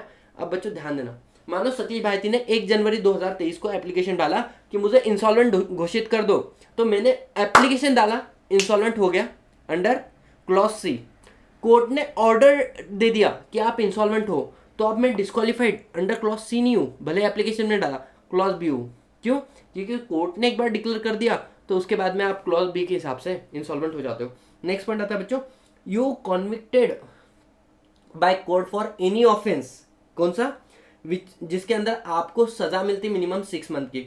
आपने कोई भी ऑफेंस किया है, मॉरल टर्पिडो मतलब बच्चों सोसाइटी के स्टैंडर्ड के हिसाब से, सोसाइटी के हिसाब से गलत है, ऐसा कोई काम आप कर रहे हो, अदरवाइज का यहाँ पे मतलब भी दिया हुआ है कि कंपनी एक्ट 2013 के अंदर, ना ही इनकम टैक्स वगैरह, अगर आप कोई ऑफेंस कर लेते हो जिसके लिए आपको 6 महीने की कम से कम इम्प्रिजमेंट की सजा मिलती है, जैसे ही आप उस सजा को मतलब घोषित हुए आप हो जाते हो डिस्क्वालीफाइड। और यहाँ पे डिस्क्वालिफिकेशन थोड़ा बड़ा पीरियड का है, मतलब जब आप 1 साल 6 महीने की सजा वापस करके आओगे ना, उसके आगे 5 साल तक आप डिस्क्वालीफाइड रहोगे। समझ में आया? जल्दी बताओ यस और नो। तो यहाँ पे बेसिक क्या है, ऑफेंस हुआ, आपको 6 मंथ का इम्प्रिजमेंट मिला, तो जब वो सजा कंप्लीट होगी उसके आगे के 5 साल तक आप डिस्क्वालीफाइड माने जाओगे। नेक्स्ट पॉइंट आता है बच्चों, सुनो, अगर आपको सजा 7 साल या उससे ज्यादा की मिल गई तो आप लाइफ टाइम के लिए क्या हो जाओगे? डिस्क्वालीफाइड हो जाओगे। उसके बाद में अगर कोर्ट ने या ट्राइब्यूनल ने किसी ने ऑर्डर पास किया आपके अगेंस्ट में कि आप डिस्क्वालीफाइड हो, मतलब कोर्ट ऑर्डर पास कर रही है बच्चों, ठीक है सर। ऐसा कब होगा? ऑपरेशन मिसमैनेजमेंट के केस में, अगर आपने माइनॉरिटी शेयर होल्डर को बहुत ही दबाने की कोशिश की है बच्चों, आप लोगों ने मिसमैनेजमेंट करने की कोशिश की है बराबर कंपनी का, तो ऐसे वाले केस में कोर्ट आपको डिस्क्वालीफाइड कर सकती है। तो कोर्ट ने ऑर्डर पास किया कि यू आर डिस्क्वालीफाइड। जैसे कोर्ट ने ऑर्डर पास कर दिया you are disqualified from appointing director in any other company as well, और जिस कंपनी में वहां से भी छोड़ना पड़ेगा। नॉट पेड अ कॉल, अब बच्चों ये एक टेक्निकल पॉइंट है, क्या बोला है? Not paid a call with respect of share of the company. Satish भाई थी 3 कंपनी में डायरेक्ट शेयर होल्डर है, रिलायंस में, टाटा कंसल्टेंसी सर्विसेज में, विप्रो के अंदर। अब मैंने रिलायंस के कॉल मनी पे नहीं किया, तो क्या मैं बाकी सारी कंपनियों के लिए डिस्क्वालीफाइड हूँ? Answer is no. यहाँ पर क्या बोला है कि अगर रिलायंस ने कॉल मनी मंगाया, आपने पे नहीं किया, 6 महीने बीत गए ड्यू डेट से, अब आप रिलायंस के अंदर डायरेक्टर नहीं बन सकते लाइफ टाइम के लिए, लाइफ टाइम का डिस्क्वालिफिकेशन है ये वाला, ठीक है। नेक्स्ट पॉइंट आता है convicted for offence under section 188, मतलब सर रिलेटेड पार्टी ट्रांजेक्शन के अंदर अगर आप लोगों ने कुछ गलती मतलब कुछ गलत किया हुआ है और आप पकड़े गए, तो आने वाले 5 साल तक, मतलब आप पकड़ जाने के बाद में आने वाले 5 साल तक आप डिस्क्वालीफाइड रहोगे, ठीक है। नेक्स्ट पॉइंट आता है not complied with 152 subsection 3, DIN number नहीं है आपके पास। Not complied with section 155 subsection 1, आप 20 कंपनी से ज्यादा कंपनी में डायरेक्टर हो, या 10 पब्लिक कंपनी से ज्यादा कंपनी में डायरेक्टर हो, या शेयर होल्डर ने रिस्ट्रिक्शन डाला था 10 से ज्यादा कंपनी में डायरेक्टर मत रहना, और आप 11वीं कंपनी के अंदर डायरेक्टर हो, तो अगर आपने सेक्शन 155 सबसेक्शन 1 का भी उल्लंघन कर दिया तो आप डिस्क्वालीफाइड हो जाओगे। बच्चों एक बार सारे पॉइंट याद कर लेना, क्या हुआ? Unsound mind, undischarged, insolvent, he himself applied for insolvency, court ने ऑर्डर ऑफेंस के अंदर घोषित किया है, 6 मंथ से ज्यादा का ऑर्डर हमें क्या किया है, पनिशमेंट मिल रही है, तो आने वाले 5 साल तक मैं रहूंगा। कोर्ट ने ऑर्डर पास किया, यू आर डिस्क्वालीफाइड, और ऑर्डर इन्फोर्स में है। मैंने किसी कंपनी का कॉल मनी पे नहीं किया, कब तक? 6 महीने तक, तो ऐसे वाले केस में उस कंपनी में डिस्क्वालीफाइड हो जाऊंगा। या फिर 188 का मैंने क्या किया, कॉन्विक्ट उस ऑफेंस में पकड़ा गया हो, या फिर डीन का रिक्वायरमेंट फुलफिल नहीं किया, या फिर बच्चों नंबर ऑफ डायरेक्टरशिप को एक्सेप्ट कर जाता हूं। I am disqualified being appointed as a director in any company and I have to vacate the office from the existing company, ठीक है। नेक्स्ट पॉइंट आपके सामने आता है सेक्शन नंबर 164 सबसेक्शन 2। ये क्या बोलता है? यहाँ पे आपकी गलती नहीं है।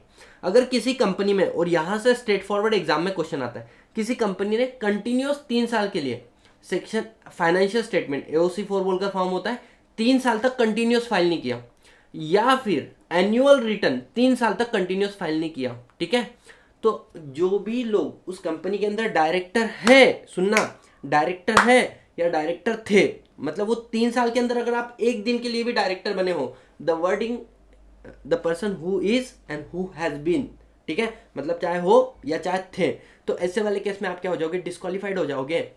कितने साल के लिए? सर 5 साल के लिए। जब वो ऑफेंस हो रहा है, आपने डिफॉल्ट कंटिन्यू किया ना, तो जैसे ही वो डिफॉल्ट चल रहा है, उसके जब तक वो डिफॉल्ट चलेगा, जब तक आप उसको सही नहीं करोगे, उसके आगे 5 साल तक आप क्या हो जाओगे? डिस्क्वालीफाइड हो जाओगे। अब यहाँ पर एक टेक्निकल पॉइंट है, और कैच क्या है कि बाकी ऊपर वाले सारे ग्राउंड में आप डिस्क्वालीफाइड थे, आपको कंपनी छोड़ना पड़ रहा था। यहाँ पर एक दूसरा ग्राउंड है, यहाँ पर क्या बोला है? जिस कंपनी में डिफॉल्ट हुआ है उस कंपनी में तो आप रहोगे, आपके नाम के सामने धब्बा लगाना चाहिए कि ये कंपनी नॉन कंप्लायंट कंपनी है, ठीक है, लेकिन हाँ उसके अलावा जो भी बाकी सारी कंपनी है, उन सारी कंपनी को आपको छोड़ना पड़ेगा। इजी। लास्ट पॉइंट क्या बोल दिया? अगर कंपनी आप फेल हो जाते हो, डिपॉजिट पे करना या उसका इंटरेस्ट पे करना, डिवेंचर पे करना या उसका इंटरेस्ट पे करना, डिविडेंड डिक्लेयर किया, मतलब इक्विटी शेयर होल्डर का डिविडेंड डिक्लेयर होता है, प्रेफरेंस शेयर होल्डर का डिविडेंड डिक्लेयर नहीं होता है, तो कोई डिविडेंड डिक्लेयर किया है और उस डिविडेंड का पैसा अगर आपने नहीं दिया है, ठीक है, और वो डिफॉल्ट 1 साल तक चलता है, मतलब जिस दिन आपने डिपॉजिट देना था, इंटरेस्ट देना था, डिवेंचर देना था, इंटरेस्ट देना था, या फिर डिविडेंड देना था, वो ड्यू डेट से 1 साल कंटिन्यू हो गया, आप उस फॉल्ट को सही नहीं कर रहे हो, इसके बाद में भी now you are disqualified for next 5 year. मतलब डिविडेंड डिक्लेयर किया, 30 डेज में पे करना होता है, 30 डेज में पे नहीं किया, और आपने आगे के 1 साल तक भी पे नहीं किया, मतलब टोटल 13 मंथ आपने पे नहीं किया। अब उसके बाद में अगर आप उस कंपनी के डायरेक्टर हो तो नेक्स्ट 5 ईयर के लिए आप क्या हो जाओगे? डिस्क्वालीफाइड हो जाओगे। इजी? बोलो यस और no. Yes sir. Now question देखो, so you shall not eligible for reappointment in the same company, आप उसी कंपनी में रीअपॉइंट भी नहीं हो सकते हो, अगर आपका रिटायरमेंट हो रहा है तो उस कंपनी में फिर से अपॉइंट भी नहीं हो सकते हो, and you are not eligible for appointment in any other company, दूसरे किसी कंपनी में भी अपॉइंटमेंट नहीं हो सकते हो। कितने साल के लिए? 5 ईयर के लिए। अब क्वेश्चन ये आता है, ठीक है, provided if the person is appointed as a director of the company after default, default होने के बाद में अगर कोई व्यक्ति आपकी कंपनी में डायरेक्टर बन रहा है तो बोले 6 महीने के लिए उसको डिस्क्वालिफिकेशन नहीं लगेगा। हम उससे आशा करते कि जो भी तुम्हारी कंपनी में डिफॉल्ट है वो सारे डिफॉल्ट को खत्म कर दें। लेकिन अगर आने के बाद में 6 महीने तक भी उसने डिफॉल्ट को अच्छा नहीं किया, वो व्यक्ति भी डिस्क्वालिफाइड हो जाएगा। समझ में आ रहा है बच्चों? Here we are done with section number 164 guys, section number 164। अच्छा, जो मैंने आपको बताया दैट इज सेक्शन नंबर 164। ये हमारी एनालिसिस थी जो हमने क्लासेस के अंदर की थी बच्चों with respect of section number 164। बहुत ही प्रैक्टिकल तरीके से देखा था। अब इसके बाद में हम लोगों ने पढ़ा था बच्चों क्या, सेक्शन नंबर 164 सेक्शन नंबर 167 का एक ये देखा था क्या, कनेक्शन देखा था। सेक्शन नंबर 164 बोलता है कि अगर एप्लीकेबल टू पर्सन, अगर आप ऐसे व्यक्ति हो जो अनसाउंड है, डिस्क्वालिफाइड है, मतलब इंसॉल्वेंट घोषित है, तो आप किसी कंपनी में डायरेक्टर बन नहीं सकते। सेक्शन 164 क्या बोलता है कि अगर आप किसी कंपनी में डायरेक्टर हो और आपको डिस्क्वालिफिकेशन लग जाए तो आपको कंपनी से बाहर निकलना पड़ेगा। I hope you understand this concept, yes और no.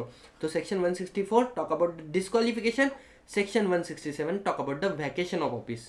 This is applicable to person, this is applicable to director. Easy, बोलो यस और नो।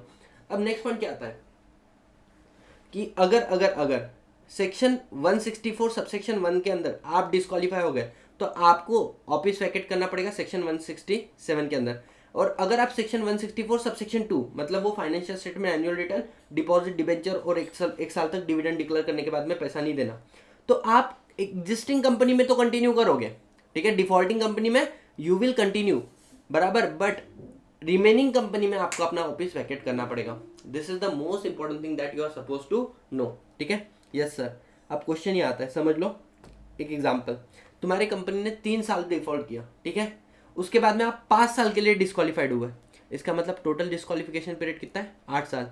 तुम्हारी कंपनी ने 1 साल तक डिफॉल्ट किया, मतलब डिविडेंड पैसा पे नहीं किया, उसके बाद में आपको 5 साल का एडिशनल डिस्क्वालिफिकेशन, और यहाँ पे टोटल डिस्क्वालिफिकेशन पीरियड कितना हो गया? 6 साल। आई hope you understand this section, ठीक है। चलो यहाँ पर मैंने कुछ केस स्टडी आपको क्लास के अंदर बना के दी थी, ठीक है। इस वाली केस स्टडी को अभी कवर नहीं करेंगे हम लोग। द मोस्ट इंपॉर्टेंट थिंग बच्चों, यहाँ से क्वेश्चन बन सकता है, क्या बोला है? सेक्शन नंबर 164 सबसेक्शन 2, मतलब कौन सा डिस्क्वालिफिकेशन बच्चों? कंपनी ने फाइनेंशियल स्टेटमेंट, एनुअल रिटर्न या डिविडेंड डिपॉजिट या फिर कौन सा तुम्हारा डिबेंचर से लेके डिफॉल्ट किया, तो बोले एग्जाम्शन दे दिया government company. Sir government company का एग्जाम्शन मतलब क्या? सुनो, अगर मानो mister A is a director of government company which defaulted under section 164 subsection 2, ठीक है, मतलब उन्होंने उनके जो थे वो डिविडेंड डिपॉजिट वगैरह उन्होंने वो दिए नहीं, ठीक है, तो कैन ही अपॉइंट, वो तो डिफॉल्टिंग कंपनी के डायरेक्टर है, क्या वो किसी नॉन गवर्नमेंट कंपनी में डायरेक्टर बन सकते हैं? क्या वो किसी नॉन गवर्नमेंट कंपनी में डायरेक्टर बन सकते हैं? अब सुनना, यहाँ पे मैंने बोला यस भी और यहाँ पे मैंने बोला नो भी। सर यस क्यों? अगर आपका डिफॉल्ट 164 सबसेक्शन 2 क्लॉज बी वाला है, मतलब डिविडेंड डिपॉजिट डिबेंचर, तो आप किसी कंपनी के अंदर भले डिफॉल्टिंग कंपनी के डायरेक्टर होने के बावजूद भी आप डायरेक्टर बन सकते हो।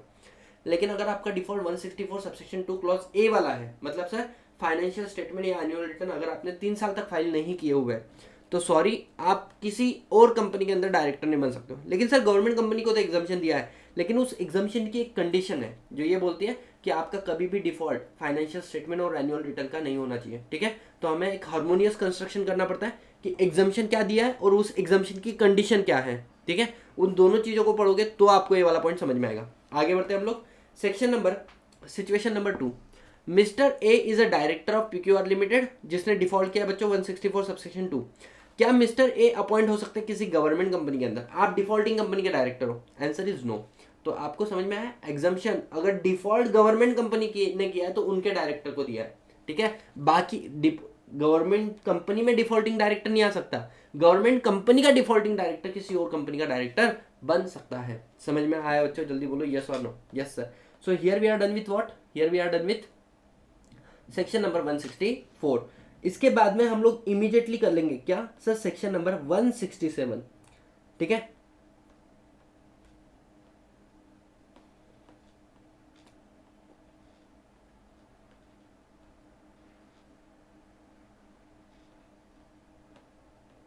Vacation of office of director,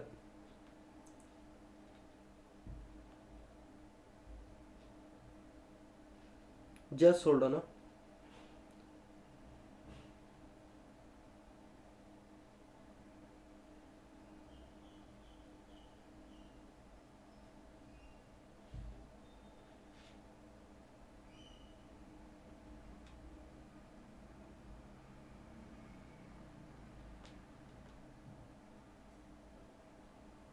section number 167, बहुत अच्छे से समझना, आपका 164 फिर से रिवाइज हो जाएगा। सेक्शन 164 में बच्चों there are total 2 subsection. Subsection 1 के अंदर ए से लेकर आई तक का लिस्ट लिया डिस्क्वालिफिकेशन का, और सबसेक्शन 2 जिसमें ए और बी क्लॉज है, जिसके अंदर बोला है कि एक तो फाइनेंशियल स्टेटमेंट एनुअल रिटर्न का डिफॉल्ट या फिर डिविडेंड डिपॉजिट और डिबेंचर का डिफॉल्ट, ठीक है। तो check prior appointment in any company, अगर आपका अपॉइंटमेंट किसी कंपनी में हो रहा है तो उसके पहले देखना है कि आपने सेक्शन 164 सबसेक्शन 1 और 2 का डिफॉल्ट नहीं किया है, ठीक है। लेकिन तो this clause is applicable to person, where as section 167 it check after appointment. मतलब सर अगर आप किसी कंपनी के डायरेक्टर बन चुके हो तो उसके बाद में आता है सेक्शन नंबर 167 कि आपको उस कंपनी के ऑफिस को छोड़ना पड़ेगा। So this is applicable to home, director not a person.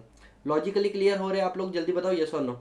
You must understand the intent of law maker, समझ में आ रहा है किस एंगल से उसने बनाया है, कहां पे पर्सन बोल रहा है, कहां पर डायरेक्टर बोल रहा है। अब आ जाओ, देखो सबसे पहले the first point is what, section 167 subsection 1 बोलता है the ground of vacation of office of director. तो इन्होंने सब क्या बोल दिया, ग्राउंड 1, अगर आप डिस्क्वालिफाइड हो अंडर सेक्शन 167 164 तो आपको आपकी कंपनी का ऑफिस वैकेट करना पड़ेगा। मतलब सर अगर मानो आप सेक्शन 164 सबसेक्शन ए से लेकर आई तक क्या हो जाते हो, किसी भी ग्राउंड में फंस जाते हो तो आप डिस्क्वालिफाइड भी हो और आपको अपना ऑफिस भी वैकेट करना पड़ेगा। लेकिन यहाँ पर आ जाते हैं, अगर आप सेक्शन 164 सबसेक्शन 2 में फंसते हो, ठीक है, you have to vacate the office from all the company except the defaulting company. मतलब क्या मैं बोल सकता हूँ बच्चों, office of director defaulting company में तो कंटिन्यू होगा, रिमेनिंग कंपनी के अंदर बच्चों क्या हो जाएगा, उसको अदर कंपनी में वैकेट लिखना पड़ेगा मुझे, अदर कंपनी में वैकेट कर देगा, ठीक है, इजी। आगे बढ़ते हैं हम लोग, अब ध्यान देना 1 by 1। सेकंड क्या बोला है, he is absent from attending any board meeting. अब सुनना एक टेक्निकल कैच है यहाँ पे, क्या बोला है, ही हिमसेल्फ अब्सेंट। सर इसका मतलब क्या होता है, मुझे एक बात बताओ, he himself absent, himself absent मतलब जानबूझकर नहीं आना। अगर आप जानबूझकर नहीं आते हो, चाहे आपने उसकी पर्ची दी है नहीं दी है, मतलब विथ और विदाउट लीव ऑफ अब्सेंस, तो बच्चों अगर आप 12 महीने तक किसी कंपनी की मीटिंग को अटेंड नहीं करते हो तो आप डिस्क्वालिफाइड नहीं होगे, लेकिन आपको अपना ऑफिस वैकेट करना पड़ेगा। तो यहाँ पे मैंने लिखा हुआ है specifically that you are not disqualified but you are suppose to vacate your office. अब सर क्वेश्चन आपके सामने ही आना चाहिए, मानो मैं तो आना चाहता था मीटिंग में, लेकिन कभी एक्सीडेंट हो जाता है, कभी कुछ प्रॉब्लम हो जाता है, कभी किसी का मतलब देयर इज जेन्युइन रीजन, तो क्या मुझे वैकेट करना पड़ेगा, answer is no. Now the question are is 12 month को काउंट कहाँ से करना है, 12 मंथ को काउंट कहाँ से करना है, कैलेंडर ईयर का 12 मंथ देखना है या फाइनेंशियल ईयर का। आप बोलोगे सर इधर कैलेंडर ईयर और फाइनेंशियल ईयर, दोनों भी सिचुएशन में आप गलत हो। आपकी लास्ट मीटिंग जो अटेंड है उस मीटिंग से आप जो नेक्स्ट बोर्ड मीटिंग अटेंड कर रहे हो इसका गैप 12 महीने से ज्यादा नहीं होना चाहिए, द मोस्ट इंपॉर्टेंट पॉइंट, ठीक है जी। अनदर पॉइंट गाइस आपका, अगर अब ये दो क्लॉजेस साथ में पढ़ना, इस क्लॉज के अंदर क्या बोला है, act in contravention of section 184 and fail to disclose interest under section 164। इसका मतलब क्या है, सुनो, अगर मानो यहाँ पर क्या बोलते हैं कि अगर डायरेक्टर आप किसी कॉन्ट्रैक्ट में इंटर हो रहे हो, किसी अरेंजमेंट में इंटर हो रहे हो जिसके अंदर आप इंटरेस्टेड हो, तो अगर आपकी कंपनी पब्लिक कंपनी हो चाहे आपकी कंपनी प्राइवेट कंपनी हो, आपको बोर्ड ऑफ डायरेक्टर को बताना पड़ेगा that I am interested in this particular resolution which is going to be pass in the general meeting, ठीक है, यस सर। तो ये ड्यूटी तो आपके ऊपर है। तो अगर आपने अपना इंटरेस्ट डिस्क्लोज नहीं किया तो भी आपको उस कंपनी में से अपना ऑफिस वैकेट करना पड़ेगा। दूसरा, मानो आपने अपना इंटरेस्ट डिस्क्लोज किया that I am interested in the resolution. अब ये जो क्लॉज है ये एप्लीकेबल सिर्फ पब्लिक कंपनी के लिए, मतलब क्या, देखो सेक्शन 184 सबसेक्शन 2 जब आप लोग पढ़ोगे तो वहां पर बोला है कि डायरेक्टर आपकी ड्यूटी है कि अगर आप किसी कॉन्ट्रैक्ट अरेंजमेंट में इंटरेस्टेड हो जो बोर्ड मीटिंग में होने वाला है तो आपको इसका डिस्क्लोजर देना है। आप पब्लिक कंपनी हो प्राइवेट कंपनी, आपने डिस्क्लोजर दे दिया, वेल एंड गुड।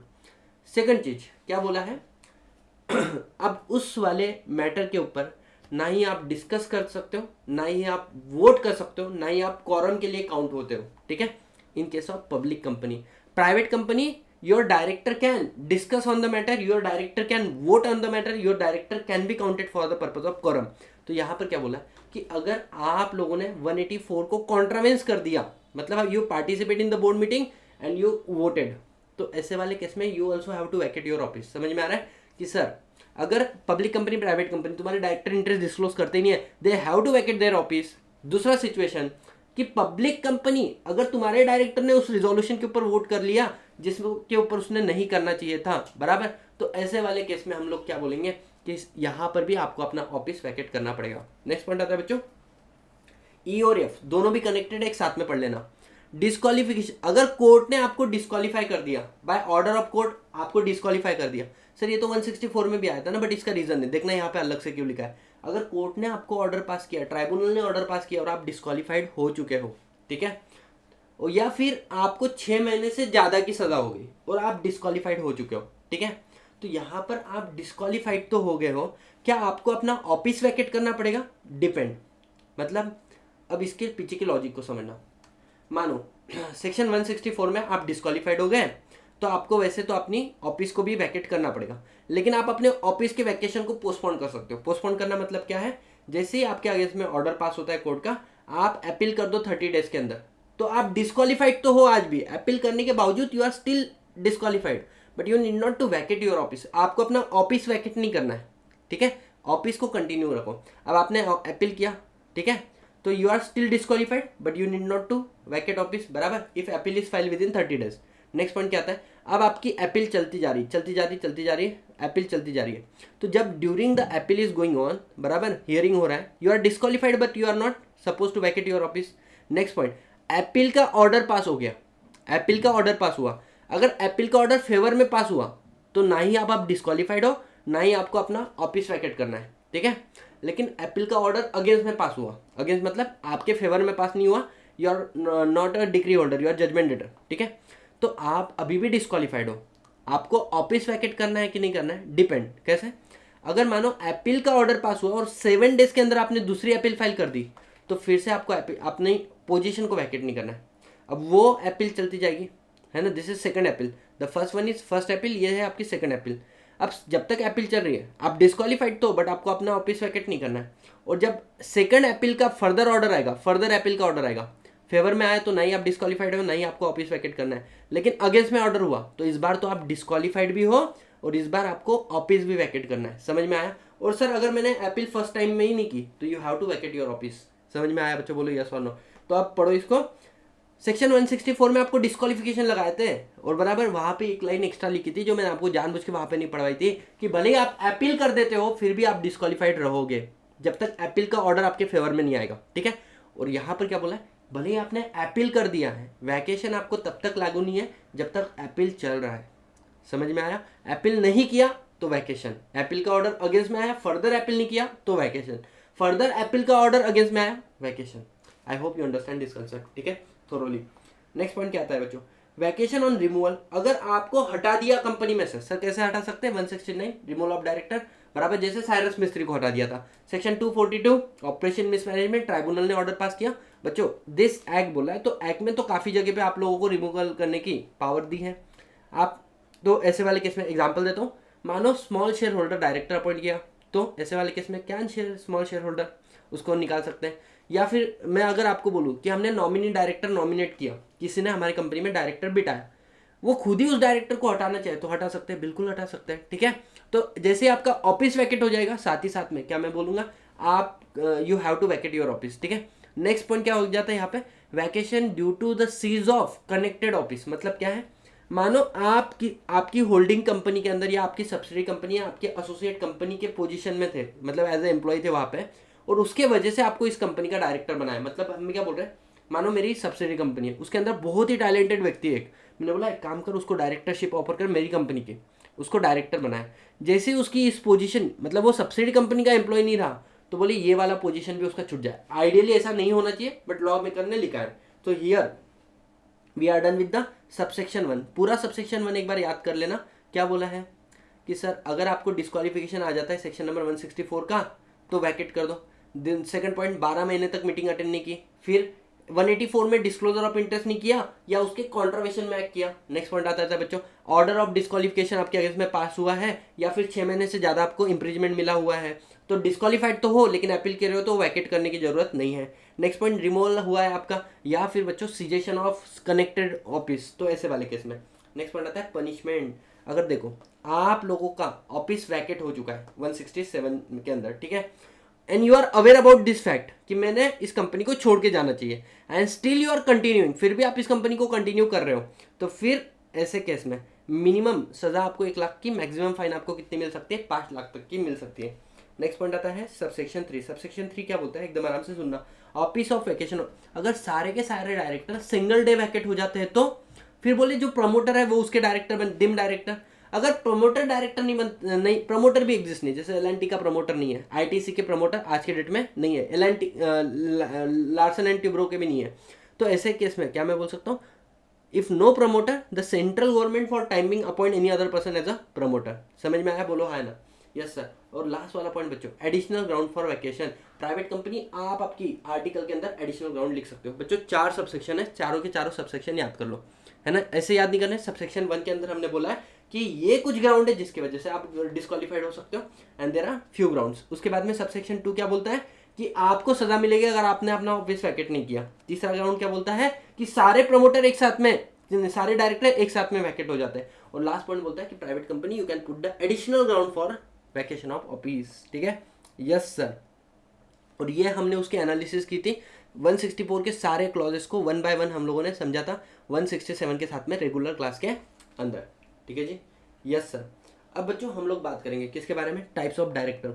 मेरे को लगता है जो टेक्निकल पॉइंट्स है ना कुछ कुछ, वो मैंने आपको कंप्लीट करा है। अब हम लोग आते हैं, सबसे पहले हम लोग बात करेंगे बच्चों सेक्शन नंबर 160। सेक्शन नंबर 160 क्या बोलता है, a person other then retiring director. अब देखो सुनो सुनो सुनो सुनो, अगर मैं आप लोगों को बोलूं, मानो सतीश भाई आपका कंपनी के साथ में बहुत बड़ा टेन्योर हो चुका है, नाउ आपसे आप एक काम करो, टाटा बाय बाय बोल दो कंपनी को, तो क्या मैं कंपनी को छोड़ के जा रहा हूँ, हाँ मैं जा रहा हूँ, अब मेरे जगह पे किसी और को अपॉइंट करेंगे, आर यू अंडरस्टैंडिंग, यस और नो, तो उसकी बात नहीं कर रहे। या ऐसा भी हो सकता है सतीश भाई गए, मैं बोला थैंक यू सो मच, आपने इतना प्यार दिया, सम्मान दिया, आज मेरा वो दिन आ गया जिस दिन मेरे को कंपनी को छोड़ के जाना पड़ रहा है, तो शेयर होल्डर बोल सकते हैं रुको रुको रुको मत जाओ, तुझसे जा रहे हो, तुझसे ना जाओ, रीअपॉइंट हो जाओ। तो क्या ऐसा पॉसिबल है कि मैं जा रहा हूँ मुझे ही रीअपॉइंट कर दिया जाए, क्या ऐसा पॉसिबल है मैं जा रहा हूँ मेरे जगह पे करण के जगह पे अर्जुन को लेके आ दिया गया है। और तीसरा क्या ऐसा पॉसिबल है, ये भी बहुत डिसीजन हो सकता है कि बोले सतीश भारती को कोई रिप्लेस नहीं कर सकता है ना, तो डिसीजन पास किया कि किसी को भी सतीश भारती की जगह पे अपॉइंट नहीं किया जाए, पास हो सकता है, ऑफकोर्स 110% ऐसा डिसीजन भी पास हो सकता है। अब मैं सुनो, यहाँ पर मैं क्या बात कर रहा हूँ, this is applicable in case of public company only, कि मैं जा रहा हूँ मेरे जगह पे कोई और नहीं आ रहा है, या मैं ही खुद की जगह पे appoint, I am the retiring director के बारे में हम लोग इस सेक्शन के अंदर बात नहीं कर रहे। रिटायरिंग डायरेक्टर के अलावा कोई डायरेक्टर कंपनी में फर्स्ट टाइम डायरेक्टर बनने जा रहा होगा, ठीक है, या कोई भी व्यक्ति कंपनी में डायरेक्टर बनना चाहता होगा, तो उसके लिए एक प्रोसीजर है, उस प्रोसीजर की बात कहाँ पे दी है बच्चों, सेक्शन नंबर 160 क्या बोलता है, a person other then retiring director wanted to appoint as a director of the company। पढ़ लेते हैं इसको, this is applicable only in case of public company. क्या बात करता है बच्चों, this is a procedure for appointment. Procedure क्या है, अब सुनो, यहाँ पर बोला है कि जो कंपनी का मेंबर है वो खुद को भी प्रपोजल डाल सकता है कि मुझे अपनी कंपनी का डायरेक्टर बनना है, या फिर वो किसी और को भी प्रपोज कर सकता है कि बोले सुनो सुनो सुनो, मैं चाहता हूँ कि सतीश भाई हमारे टीचर है वो हमारे कंपनी के क्या बने, डायरेक्टर बने। समझ में आ रहा है, या फिर क्या सतीश भाई who is not a member of company, क्या वो भी अप्रोच कर सकता है कि मुझे आपके कंपनी का डायरेक्टर बनने दो, हाँ सतीश भाई तू खुद भी अप्लाई कर सकता है। लेकिन सुनना, अगर कंपनी का मेंबर है तो वो खुद के लिए भी एप्लीकेशन डाल सकता है, वो किसी और के लिए भी एप्लीकेशन डाल सकता है। लेकिन ऐसा कोई व्यक्ति जो कंपनी का मेंबर नहीं है वो सिर्फ खुद के लिए एप्लीकेशन डाल सकता है, वो किसी और के लिए कैंडिडेचर नहीं दे सकता है, अर्जी नहीं दे सकता है। समझ में आया, बोलो यस और नो। नेक्स्ट पॉइंट क्या बोल दिया बच्चों, अब आपको क्या करना है, कंपनी ने आपको नोटिस भेजा, जनरल मीटिंग है बोले हमारी 21 दिन के बाद में, बिफोर 14 डेज, जनरल मीटिंग होने के 14 दिन पहले वो मेंबर या दूसरा व्यक्ति कंपनी को क्या करेगा, एप्लीकेशन भेजेगा, कैंडिडेचर भेजेगा कि मुझे आपके कंपनी में डायरेक्टर बनना है। अब ऐसे ना बहुत सारे फालतू वाले एप्लीकेशन आते थे कंपनी एक 1956 के अंदर, रिलायंस कंपनी में एरा वगैरह नत्तू वगैरह कोई भी उठ के आ रहा है, तो इसलिए इस बार बोल दिया कि आपको 1 लाख रुपए सिक्योरिटी डिपॉजिट भी देना पड़ेगा, मतलब एप्लीकेशन के साथ में 1 लाख रुपए दे दो। अब सर ये तो बड़ा गड़बड़ हो गया, 1 लाख रुपए देना है, तो बोले टेंशन मत लो, अगर आप जेन्युइन लोग हो तो आपको बिल्कुल टेंशन नहीं लेना है। अब कंपनी तेरा ड्यूटी है कि तू 7 दिन पहले, जनरल मीटिंग के 21 दिन पहले तेरे को एप्लीकेशन आ गया, 7 दिन पहले तू सारे मेंबर को इसको सर्कुलेट कर दे। अब क्वेश्चन आता है कि सर कंपनी कैसे सर्कुलेट करेगी, न्यूज़पेपर एडवर्टाइजमेंट दे दे या फिर हैंड डिलीवरी दे दे, ठीक है। तो बेस्ट ऑप्शन है न्यूज़पेपर एडवर्टाइजमेंट दे दो, एक इंग्लिश और एक वर्नाक्युलर लैंग्वेज के अंदर। किसको? ऑल मेंबर को आपने बता दिया कि सतीश भाईती नामक बंदा है जो हमारे कंपनी के अंदर डायरेक्टर बनना चाहता है। अब जनरल मीटिंग में क्या होगा, अगर मानो एक तो मैं इलेक्ट हो जाऊंगा, मतलब सिलेक्ट हो गया, या फिर मेरे फेवर में 25% से ज़्यादा वोट आ जाते हैं तो मेरे को मेरा पैसा मिल जाएगा रिफंड, क्योंकि तू जेन्युइन कस्टमर है। लाखों लोगों में से 25% भी तेरे को फेवर में वोट कर रहे हैं, मतलब तुझ में कोई बात है। लेकिन मानो अगर रिजेक्शन हो गया, मतलब I didn't got elected, I do not stand for the director, तो ऐसे वाले केस में बच्चों मुझे मेरा पैसा रिफंड मिलेगा? Answer is no refund. लेकिन हाँ, सेक्शन 8 कंपनी को बोला है कि सेक्शन 8 कंपनी तेरे पास ऑप्शन है, तू चाहे तो रिफंड कर सकता है, ठीक है। हाँ सर। अब क्वेश्चन ये आता है, सर 1 लाख रुपए सिक्योरिटी डिपॉजिट देने की जरूरत किस किस को नहीं है? तो यहाँ पे इन्होंने बोल दिया कि अगर कोई व्यक्ति को नॉमिनेशन रेमुनरेशन कमेटी प्रपोज कर रही है, मतलब हम लोगों ने पढ़ा है सेक्शन नंबर 178 के अंदर कि एनआरसी कमेटी हमें प्रपोज कर रही है कि हमारी कंपनी के डायरेक्टर बन जाओ, मतलब वो सामने से बुला रहे हो, बोले 1 लाख रुपए भी दो, फालतू वाला बात मत करो। सर एनआरसी कमेटी नहीं है और बोर्ड ऑफ डायरेक्टर हमें प्रपोज कर रहे हैं, तो फिर वो वाले केस में भी आपको 1 लाख रुपए देने की जरूरत नहीं है। या फिर अगर आप कैंडिडेचर दे रहे हो सेक्शन किसके लिए, इंडिपेंडेंट डायरेक्टर बनने के लिए, you need not to give what guys, you need not to give that 1 lakh rupees का डिपॉजिट। तो यहाँ पे मैं बोलूंगा सेक्शन नंबर 160 थोरोली डन। क्या आपको सेक्शन नंबर 160 समझ में आया? हाँ या ना? Yes sir. नेक्स्ट पॉइंट बच्चों हमारे सामने आता है, क्या बहुत important point, rotational director, non rotational director. जमाने भर को इस वाले टॉपिक के अंदर कंफ्यूजन है, और मैं आपको बता दूं 2-2.5 घंटा तो हम लोगों ने भी बहुत डिटेल में कवर किया था इन सारी टॉपिक को। अब ध्यान देना, एग्जामिनेशन पॉइंट ऑफ व्यू से मैं आपको बता रहा हूँ, ठीक है। लेकिन हाँ, अगर आपको जितना मैं बता रहा हूँ इतना आप लोगों ने कर दिया तो नो डाउट आपके कोई भी एंगल से मार्क नहीं कटेगा एग्जाम के अंदर। सर क्या बात है, आपको 3 क्वेश्चन खुद को पूछना है कि रोटेशनल डायरेक्टर कौन होता है, रोटेशनल डायरेक्टर को अपॉइंट, मतलब रोटेशनल डायरेक्टर कौन है, नॉन रोटेशनल डायरेक्टर कौन है, रोटेशनल डायरेक्टर को अपॉइंट कैसे किया जाता है, नॉन रोटेशनल डायरेक्टर को अपॉइंट कैसे किया जाता है, और बच्चों नेक्स्ट पॉइंट आता है तुम्हारे कि एक रोटेशनल डायरेक्टर कितने हो सकते हैं कंपनी में और नॉन रोटेशनल डायरेक्टर कितने हो सकते हैं। ये 3 क्वेश्चन के आंसर आप अगर दे दो तो आपको ये वाला कंसेप्ट समझ में आ जाएगा, ठीक है। अब हम बात करते हैं सबसे पहले, सर रोटेशनल डायरेक्टर मतलब कौन? देखो कुछ लोग ऐसे होने चाहिए जिनको अपॉइंट किन्होंने किया, शेयर होल्डर ने किया जनरल मीटिंग के अंदर, और वो लोग है ना एक समय के बाद में शेयर होल्डर के सामने आ जाए और शेयर होल्डर उनकी परफॉर्मेंस को चेक करे और शेयर होल्डर बोले आपका परफॉर्मेंस इतना अच्छा नहीं है, आप निकलो इधर से। दूसरा व्यक्ति आया बोले आपका परफॉर्मेंस बहुत ही जबरदस्त है, आप तो ठहर जाओ हमारी कंपनी के अंदर। समझ में आया? तो ऐसे director were liable to retire by rotation. हर बार कोई ना कोई डायरेक्टर, बताओ कट घरे में खड़ा होके, क्या मैं कंटिन्यू करूं नहीं करूं, बोले टाटा बाय बाय इलिमिनेटेड, है ना, और बोले नहीं नहीं नहीं तुम आए क्या को, तुम वापस जाओ बोले अपने जगह पे। तो this kind of director are rotational director who are liable to retire by rotation. At least आपको शेयर होल्डर के सामने जाके खड़ा रहना पड़ेगा, वो डिसीजन लेंगे आपको अपॉइंट करना है कि आपको रिमूव करना है, ठीक है। Non rotational director, share holder आपको रिटायर, मतलब यहाँ पर you are not liable to retire by share holder in the annual general meeting. आपको शेयर होल्डर के सामने खड़ा नहीं होना पड़ेगा। हाँ, नॉन रोटेशनल हो दैट डज नॉट मीन आपको निकाला नहीं जा सकता है। There are the directors who are non rotational director, क्या उनको निकाला जा सकता है? बिल्कुल। एनसीएलटी ने कोई डायरेक्टर अपॉइंट किया, एनसीएलटी उसको निकाल सकते हैं। नॉमिनी डायरेक्टर जिन्होंने नॉमिनेट किया वो अपना नॉमिनी रिवोक कर सकते हैं। तो नॉन रोटेशनल का मतलब ये नहीं कि वो निकलते नहीं है, वो निकलते हैं, लेकिन वो एनुअल जनरल मीटिंग में शेयर होल्डर के सामने जाके खड़े नहीं होंगे, बराबर थर्ड बार्ट में चलने वाले लोग हैं। तो रोटेशनल नॉन रोटेशनल का कंसेप्ट समझ में आया? तो director who are liable to retire by rotation, rotational director, director who is not liable to retire by rotation, non rotational director. Another question to you, sir कैसे appoint करते हैं? बोले law के अंदर बोला है अनलेस अदरवाइज प्रोवाइड, जब तक कुछ और नहीं बोला गया। Rotational director are the one who are appointed by share holder in general meeting. Share holder ने जिनको जनरल मीटिंग में अपॉइंट किया, शेयर होल्डर के पास अधिकार है उनको निकालने का भी, बराबर। तो वो लोग हैं जिनको जनरल मीटिंग में अपॉइंट किया। नॉन रोटेशनल डायरेक्टर, बोले कंपनी आप अपने आर्टिकल में लिखो इनको कैसे अपॉइंट करना है। For example Reliance industry limited, उसके अंदर बोल दिया जो भी मैनेजिंग डायरेक्टर रहेंगे, जो भी चेयरपर्सन होंगे, they are non rotational director. अब जैसे ही बोल दिया जो भी मैनेजिंग डायरेक्टर, जो भी चेयरपर्सन है, Mukesh Ambani is the one who is the managing director and the chairperson of the company. तो आपको तो आर्टिकल में पावर मिल गया कि आप नॉन रोटेशनल हो। समझ में आया? लेकिन सर मेरे आर्टिकल तो साइलेंट है, ऐसे वाले केस में फिर ये डायरेक्टर नॉन रोटेशनल डायरेक्टर भी कैसे अपॉइंट हो गया? थ्रू जनरल मीटिंग ओनली, ठीक है। हाँ, एक कंपनी में मैक्सिमम रोटेशनल डायरेक्टर, मैक्सिमम नहीं मिनिमम रोटेशनल डायरेक्टर कितने होने चाहिए? बोले कम से कम दो तिहाई डायरेक्टर ऐसे होने चाहिए who are liable to retire by rotation. मतलब सर मानो आपकी कंपनी में 10-15 डायरेक्टर है तो 2/3 कितना हो जाएगा? 10 डायरेक्टर रोटेशनल मिनिमम होने चाहिए। मिनिमम मतलब क्या सर 11 रोटेशनल चलेंगे? चल सकते हैं। 12 रोटेशनल चलेंगे? चलेंगे। सर 15 के 15 रोटेशनल चलेंगे? चलेंगे। 2/3 से कम रोटेशनल नहीं होने चाहिए। नेक्स्ट पॉइंट, आपकी कंपनी में टोटल नंबर ऑफ डायरेक्टर कितने हैं? से फॉर एग्जांपल 10। अब इसका 2/3 निकालो तो आएगा 6.66। अब मुझे एक बात बताओ, यहाँ पे 6.66 मतलब 6 डायरेक्टर तो रोटेशनल रहेंगे। अब 0.66 मतलब किसी डायरेक्टर को आधा काट के लाओगे क्या? नहीं, आपको ऑफकोर्स एक डायरेक्टर मतलब आधा डायरेक्टर मतलब एक पूरा डायरेक्टर नया लेकर आ जाओ, 7 डायरेक्टर हो जाएंगे। तो क्या मैं बोल सकता हूँ 6.66 का क्राइटेरिया सेटिस्फाई हो गया? हाँ। तो रोटेशनल डायरेक्टर आपके कंपनी के अंदर कम से कम कितने होने चाहिए? 2/3 होने चाहिए। Sir non rotational director maximum 1/3, but law maker का लैंग्वेज मैक्सिमम 1/3 के पहले क्या है? Remaining.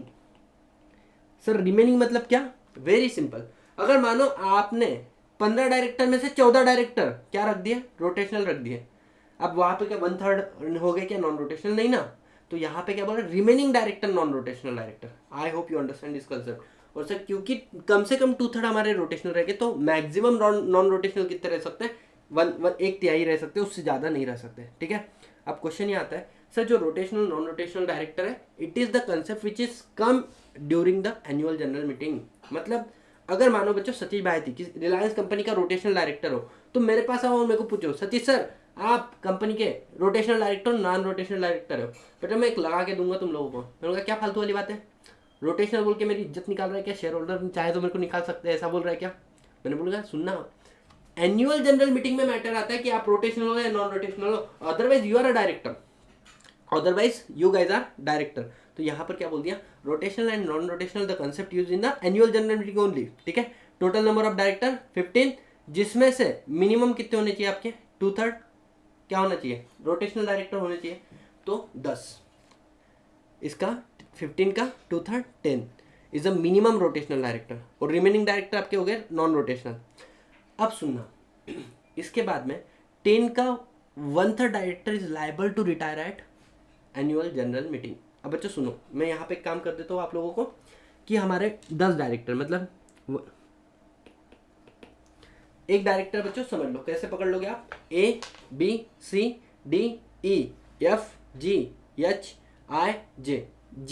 These are the 10 directors. ठीक है। तो आपके 10 डायरेक्टर है जो रोटेशनल डायरेक्टर है, इसके 1/3 director compulsory liable to retire at AGM। मतलब क्या है सर? सुनो, 10 का 1/3 कितना आ जाएगा? 3.33। अब इसको कभी भी नियरेस्ट पे राउंड अप मारना है, इसको कभी भी नियरेस्ट पे राउंड अप मारना है, एक्सिट पे राउंड अप मारने की जरूरत नहीं है। अब 3.33 मतलब कितना आ जाएगा सर? 3, और 3.36 आता तो 4, सर 3.5 आता तो, अगर आप किसी को भी 3 से डिवाइड कर रहे हो तो आंसर कभी भी 0.5 में नहीं आ सकता है। ठीक है।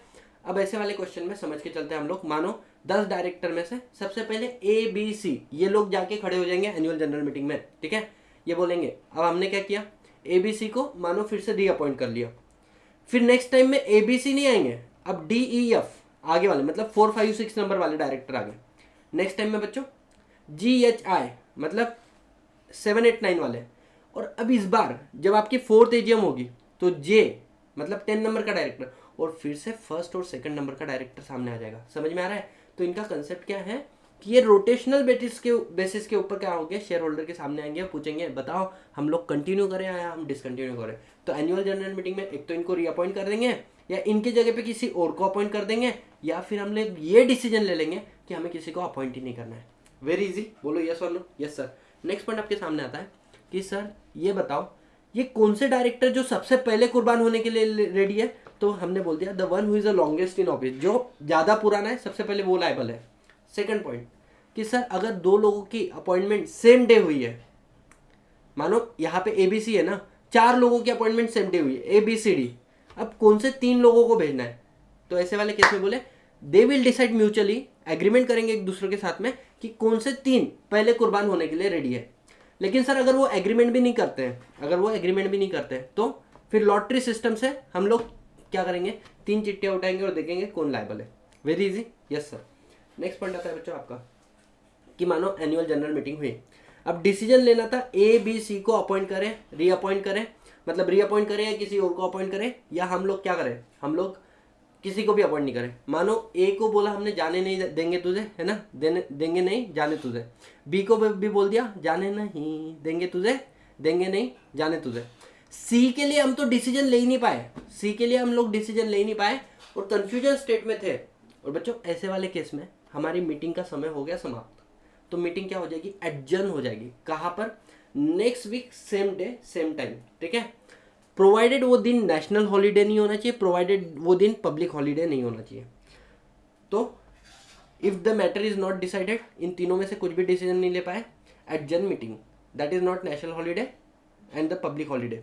नेक्स्ट पॉइंट क्या आता है बच्चों तुम्हारा, एडजर्न मीटिंग पे भी तुम लोग डिसीजन नहीं ले पाए, एडजर्न मीटिंग पे भी तुम लोग डिसीजन नहीं ले पाए, ऑटोमेटिक रीअपॉइंटमेंट हो जाएगा सी का, समझ में आया, ऑटोमेटिक रीअपॉइंटमेंट हो जाएगा section number 152 subsection 7, section number 152 subsection 6। बच्चों रोटेशनल नॉन रोटेशनल को याद करो।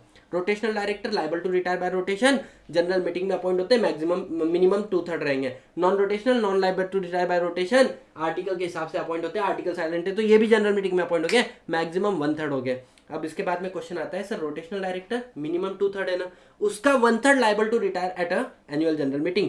अगर मैं बात करूं जो 1/3 वो नियरेस्ट के पास राउंड अप करो, सर कौन जाएगा अगर, तो यहाँ पे बोले one who is longest in office, sir same day appointment है तो बोले म्यूचुअल एग्रीमेंट, अगर म्यूचुअल एग्रीमेंट नहीं हो रही है तो बोले फिर ऐसे वाले केस में हम लोग क्या करेंगे, जो व्यक्ति लॉटरी सिस्टम निकालेंगे।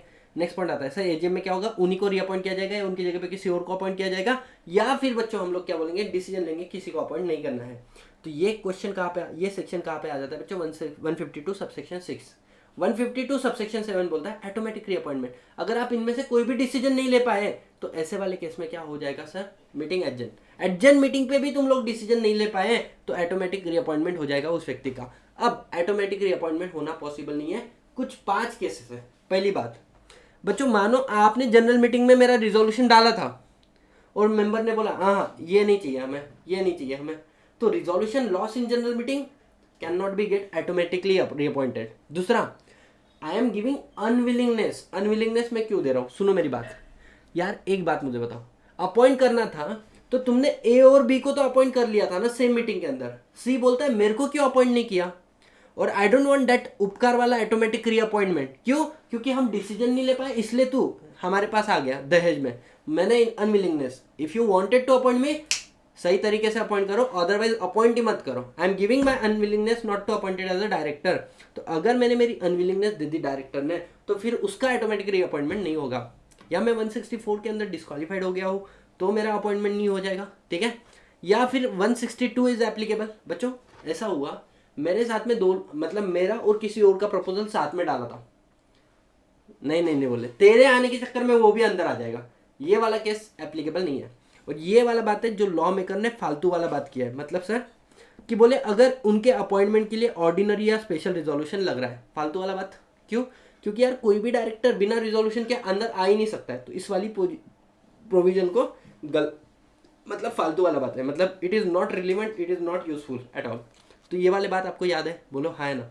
Here we are done with the rotational director non rotational director वाला कंसेप्ट। Section number 161। अब बच्चों सुनो, सेक्शन नंबर 161 मैंने आपको बहुत डिटेल में पढ़ाया, उसके छोटे छोटे क्लिप अगर आप देखो डायरेक्टर चैप्टर की सीरीज बोलकर प्लेलिस्ट में है यूट्यूब में, वहां पर अवेलेबल है। यहाँ पर मैं आपको एक चार्ट के अंदर सब कुछ कवर करा के दे रहा हूँ, ठीक है। क्वेश्चन आता है, there are 4 types of director, one is additional director, another is alternate director, another is nominee director, another is बच्चों कैजुअल वैकेंसी। अब क्वेश्चन आता है कि सर 1 बाय 1 डायरेक्टर की हम लोग बात करेंगे। एडिशनल डायरेक्टर मतलब कौन, कंसेप्ट पढ़ो पहले। अल्टरनेट डायरेक्टर मतलब कौन, नॉमिनी डायरेक्टर मतलब कौन, और कैजुअल वैकेंसी वाला डायरेक्टर मतलब कौन, पहले लॉजिक समझो। एडिशनल डायरेक्टर मतलब क्या है कि जनरली डायरेक्टर 152 सबसेक्शन 2 बोलता है कहाँ पे जनरल मीटिंग में अपॉइंट होता है, बट हमारे बोर्ड ऑफ डायरेक्टर के पास इतना टाइम नहीं है कि सतीश भाईती को अपॉइंट करने के लिए हम लोग नया जनरल मीटिंग बुलाए, ठीक है। सतीश भाईती बोलता है 2 दिन में अपॉइंट करना है, 7 दिन में अपॉइंट करना है, करो नहीं तो बाढ़ में जाओ। तो ऐसे वाले केस में क्या मैं बोल सकता हूँ, बोर्ड के पास पावर होनी चाहिए कि आप भी किसी को डायरेक्टर बोलकर अपॉइंट कर सकते हो, यस और नो, यस। क्यों, आपका वर्कलोड बढ़ चुका है या आपको स्पेशलाइज नॉलेज मिल रहा है, तो ऐसे वाले केस में आप किसी को डायरेक्टर अपॉइंट कर रहे हो, उसको बोलते हैं एडिशनल डायरेक्टर। एडिशनल डायरेक्टर जो आपकी कंपनी में आता है, आप एडिशनल डायरेक्टर को कब अपॉइंट कर सकते हो? जब आपकी कंपनी के आर्टिकल में आपको पावर दी है बोर्ड ऑफ डायरेक्टर को, तो ही अपॉइंट कर सकते हो, नहीं तो नहीं कर सकते हो। नेक्स्ट पॉइंट आता है, अगर मानो आपने मुझे एडिशनल डायरेक्टर बोलकर अपॉइंट किया, तो मैं आपकी कंपनी में कितने समय तक रहूंगा? तो बोले जब हमारी आने वाली एनुअल जनरल मीटिंग है, उस एनुअल जनरल मीटिंग की स्टार्ट होते बराबर ही मेरा पोजीशन वैकेट हो जाएगा, मेरा पोजीशन वैकेट हो जाएगा। समझ में आ गया? तो आने वाले एनुअल जनरल मीटिंग तक ही मैं आपकी कंपनी में डायरेक्टर रह सकता हूँ।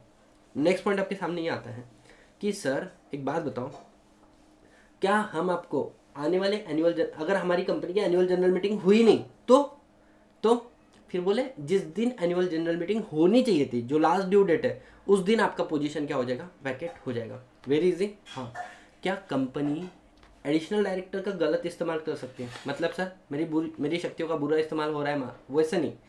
कोई डायरेक्टर को शेयर होल्डर ने रिजेक्ट किया था, उसको आप बना रहे हो क्या एडिशनल डायरेक्टर बोर्ड के रूट से? मतलब शेयर होल्डर इधर से आने नहीं दे रहे, तुम उसको बैक साइड से लेकर आ रहे हो।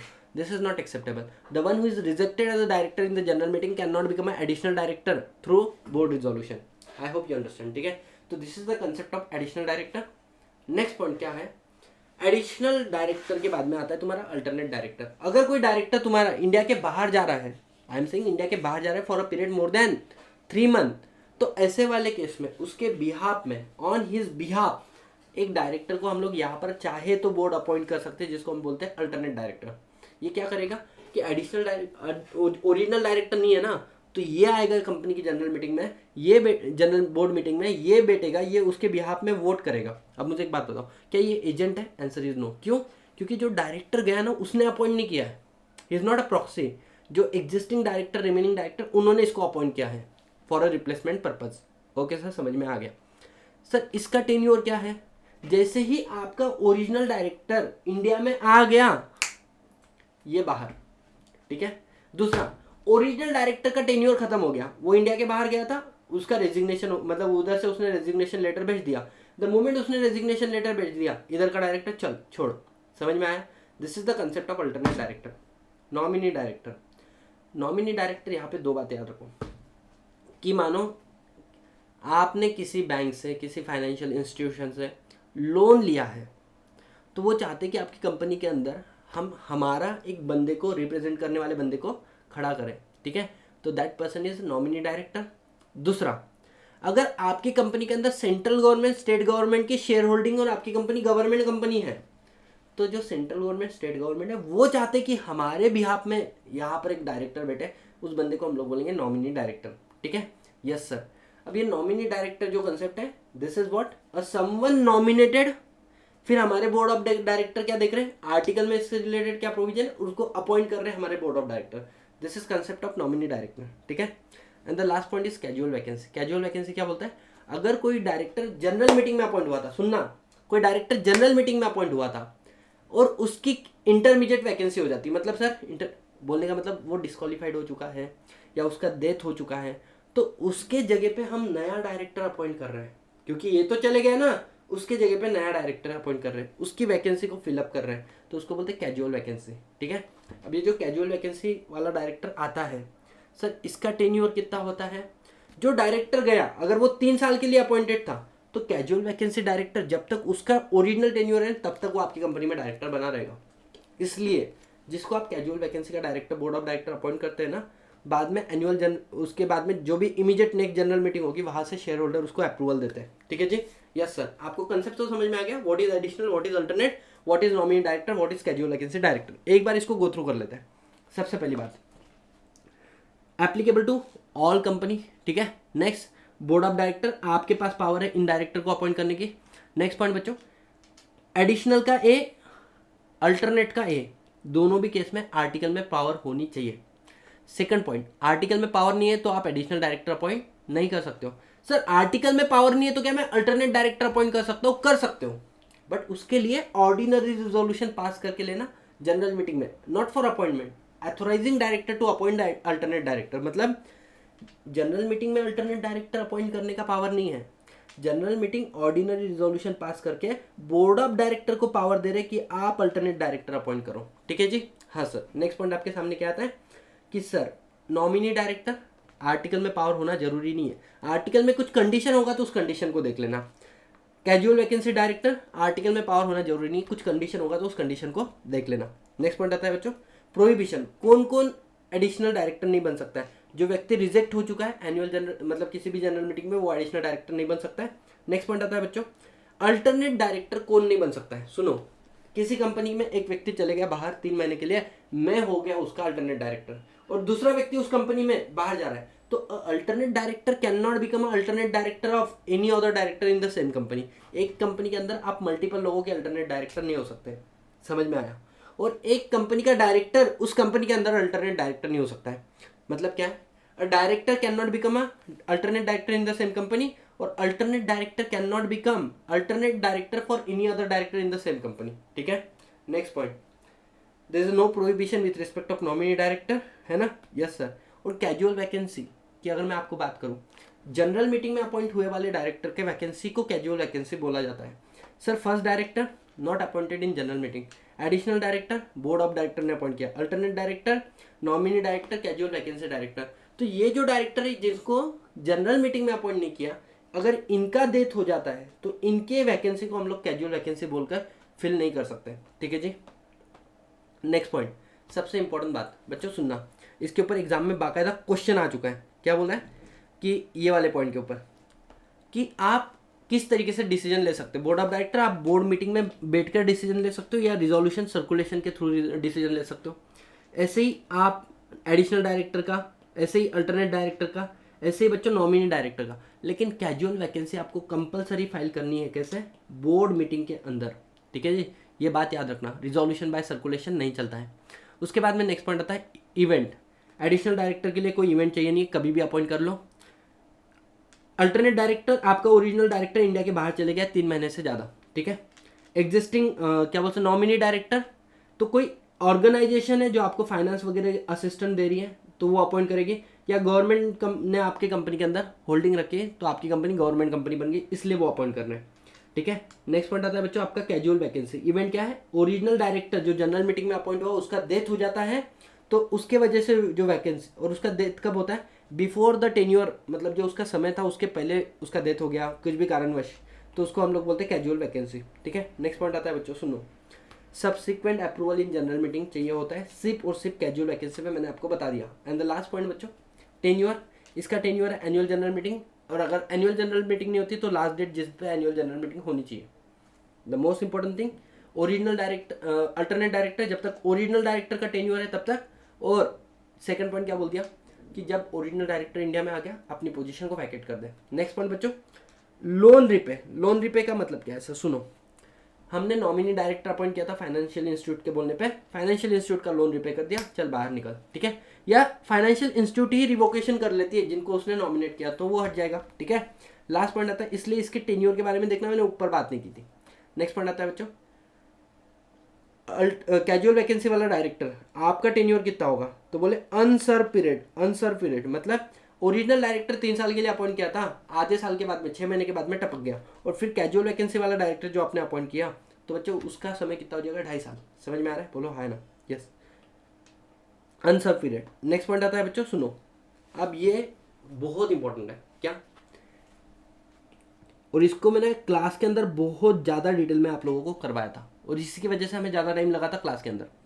एडिशनल डायरेक्टर जो होता है वो 149 सबसेक्शन 1 की लिमिट में तो आता है, लेकिन वो rotational director, non rotational director किसी में भी नहीं आता है। समझ में आया, यस और नो। मतलब एक बात हमें समझ में आती है, section 152 subsection 6 which talk about the rotational director, non rotational director, ठीक है। तो इसके अंदर आपका एडिशनल डायरेक्टर ना ही रोटेशनल डायरेक्टर ना ही नॉन रोटेशनल डायरेक्टर है, ठीक है। इसके अलावा आपका इंडिपेंडेंट डायरेक्टर ना ही रोटेशनल डायरेक्टर ना ही नॉन रोटेशनल डायरेक्टर है। इजी सर, ठीक है जी, हाँ। नेक्स्ट पॉइंट बच्चों आपका क्वेश्चन आता है, अल्टरनेट डायरेक्टर ना ही परमिसेबल लिमिट मैक्सिमम 149 सबसेक्शन 1 15 की लिमिट में आता है, ना ही बच्चों किसके अंदर आता है, ये आपके रोटेशनल नॉन रोटेशनल। इसका एक एग्जाम्पल देता हूँ, मानो आपके एग्जाम में भी क्वेश्चन भी आया था कि आपकी कंपनी के अंदर आर्टिकल ऑफ एसोसिएशन के अंदर लिखा है मैक्सिमम 13 डायरेक्टर रह सकते हैं, ठीक है, जिसमें आपकी कंपनी के अंदर 10 डायरेक्टर ऑलरेडी है, 10 डायरेक्टर ऑलरेडी है, ठीक है। अब आप एडिशनल डायरेक्टर कितने अपॉइंट कर, वैसे भी एक्स्ट्रा डायरेक्टर कितने अपॉइंट कर सकते हो आर्टिकल के हिसाब से। तो क्वेश्चन ये आता है, क्या कंपनी ने अल्टरनेट डायरेक्टर अपॉइंट किए 3, ठीक है, और इसके बाद में कंपनी बोल रही है कि मैं एडिशनल डायरेक्टर को अपॉइंट कर सकता हूँ क्या 3। आप बोलोगे नहीं सर वो तो 16 हो जाएंगे। सुनो, तो अल्टरनेट डायरेक्टर आप इस लिमिट में आते ही नहीं हो, आपको हम लोग काउंट ही नहीं करते, ठीक है, आपको हम काउंट ही नहीं कर रहे हो, आप तो टेम्पररी डायरेक्टर हो। लेकिन 10 के बाद में एडिशनल डायरेक्टर तेरे को तो हम 149 सबसेक्शन 1 की लिमिट में लेते हैं। तो yes, without change of article आप एडिशनल डायरेक्टर भी अपॉइंट कर सकते हो। आपकी कंपनी में दिख 16 डायरेक्टर है, आर्टिकल में लिमिट 13 डायरेक्टर का है। लेकिन बच्चों मुझे एक बात बताओ, इसके अंदर हम अल्टरनेट डायरेक्टर को तो कंसिडर कर ही नहीं रहे। तो उस एंगल से देखो, अल्टरनेट डायरेक्टर ना ही रोटेशनल नॉन रोटेशनल में आता है, ना ही किसके अंदर आता है बच्चों तुम्हारा 149 सबसेक्शन 1 में आता है। Next point, nominee director same, ना ही आप किसके अंदर आओगे, परमिसेबल लिमिट मैक्सिमम 149(1), ना ही आप रोटेशनल नॉन रोटेशनल।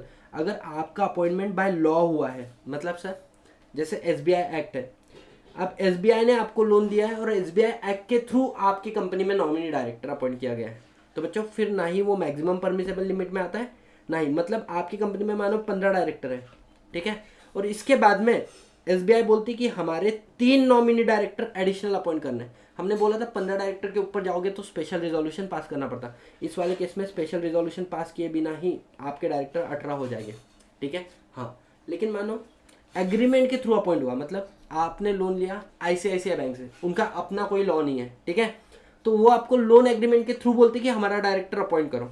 तो ये तो भाई साहब किसके अंदर आ जाएगा, ये मैक्सिमम परमिसेबल लिमिट के अंदर भी आ जाएगा, और ये नॉन रोटेशनल डायरेक्टर में आएगा, ये रोटेशनल डायरेक्टर में नहीं आएगा, ठीक है। Same goes for casual vacancy वाला डायरेक्टर।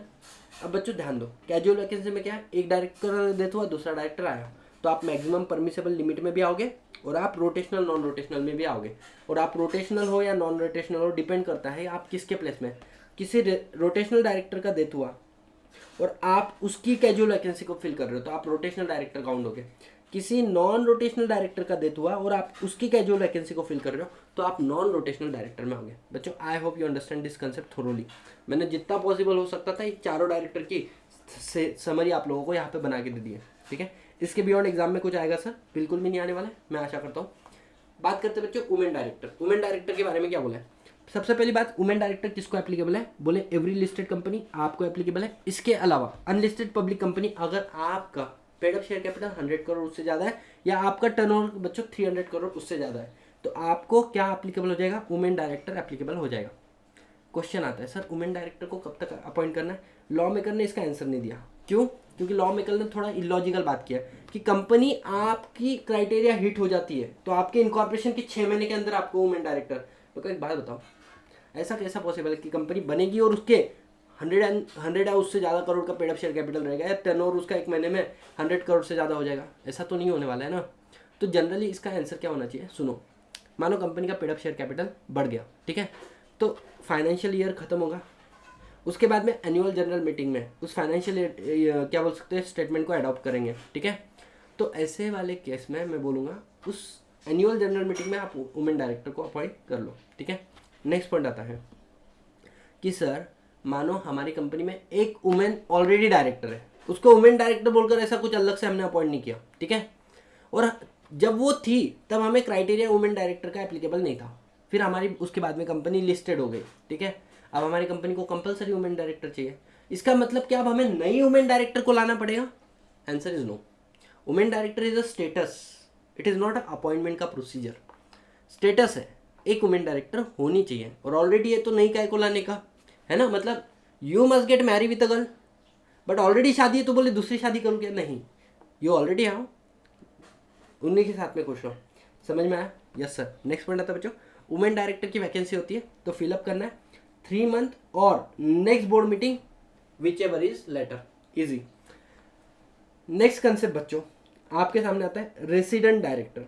रेसिडेंट डायरेक्टर का लॉजिक क्या है, सुनो, रेसिडेंट डायरेक्टर का लॉजिक है कि पहले के ज़माने में कोई भी आता था इंडिया में कंपनी बना लेता था, उसके बाद में आरओसी नोटिस भेजता था तो सारे लोगों के एड्रेस बच्चों फॉरेन के, तो बोले एक तो डायरेक्टर ऐसा होना चाहिए जो इंडिया का है, इंडिया में जिसको हम लोग क्या करें नोटिस वगैरह सर्व कर सके, राइट। तो this is applicable to every company.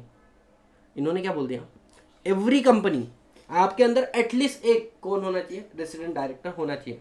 Sir what do you mean by resident director, जिसका stay in India exceeding 182 day, 182 day या उससे ज़्यादा उसका स्टे कहाँ पर है, इंडिया के अंदर है, ऐसे डायरेक्टर को हम बोलते हैं रेसिडेंट डायरेक्टर।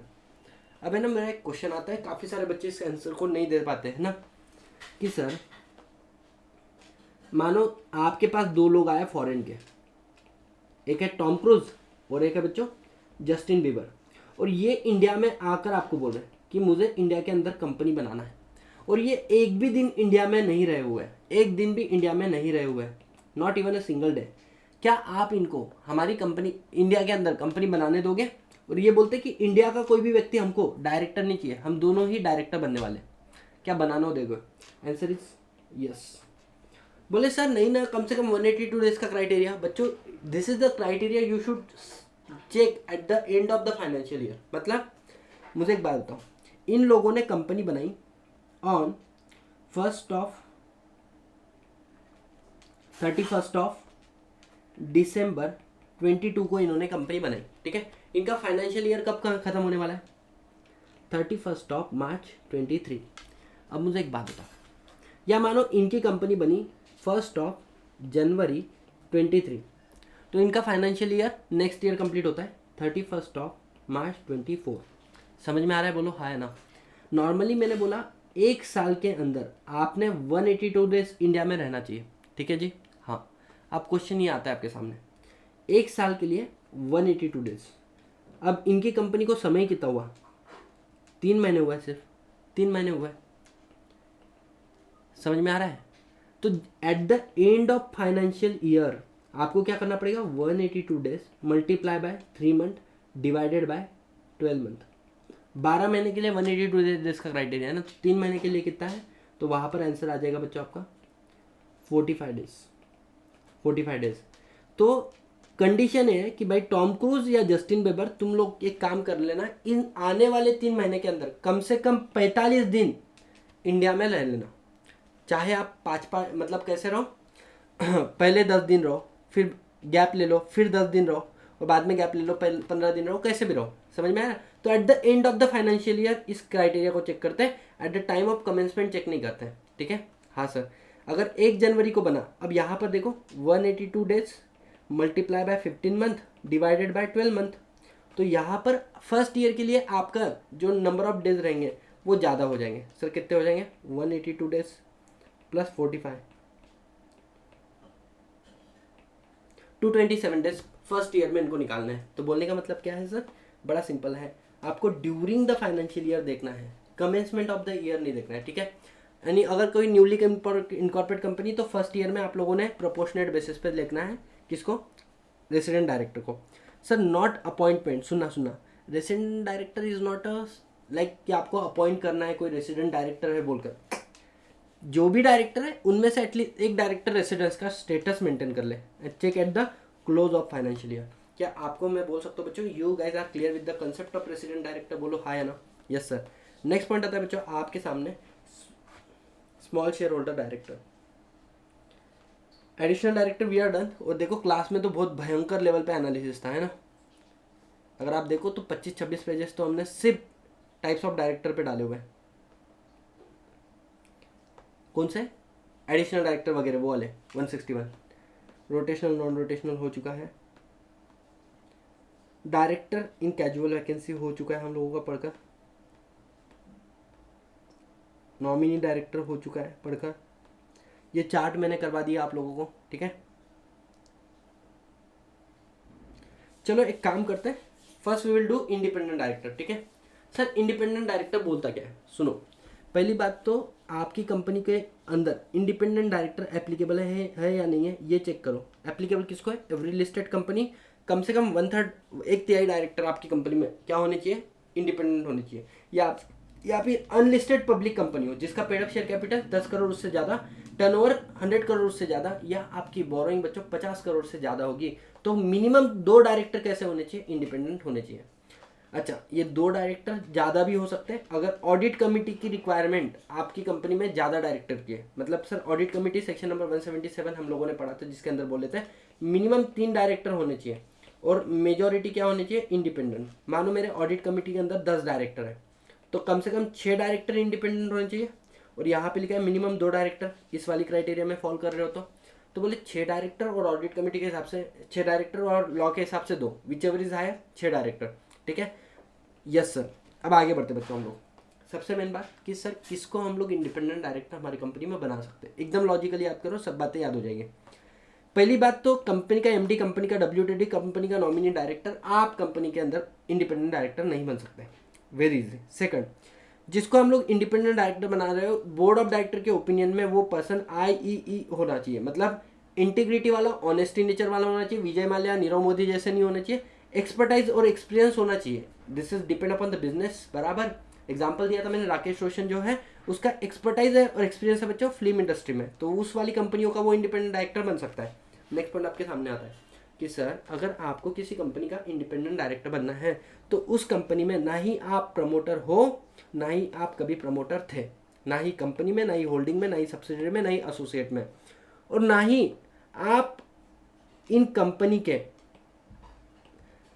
डायरेक्टर के या प्रमोटर के रिलेटेड होने चाहिए। मतलब पहले थे तो चल जाएगा, लेकिन एज ऑन डेट सर ऐसा कैसा पॉसिबल, पहले थे आज नहीं है, डाइवोर्स वाले केस में ऐसा पॉसिबल है। ठीक है, यस सर। नेक्स्ट पॉइंट क्या आता है, अगर आपका कोई पिक्यूनरी रिलेशनशिप है किसके साथ में, कंपनी के साथ में, उसकी होल्डिंग के साथ में, उसकी सब्सिडी, उसके एसोसिएट, उनके डायरेक्टर या उनके प्रमोटर के साथ में, तो भी आप उन कंपनी के इंडिपेंडेंट डायरेक्टर नहीं बन सकते हो। लेकिन यहाँ पर कुछ परमिसेबल लिमिट है। क्या, अगर मानो आप उस कंपनी के अंदर इंडिपेंडेंट डायरेक्टर और आपको रेम्यूनरेशन मिल रहा है, वो चल जाएगा।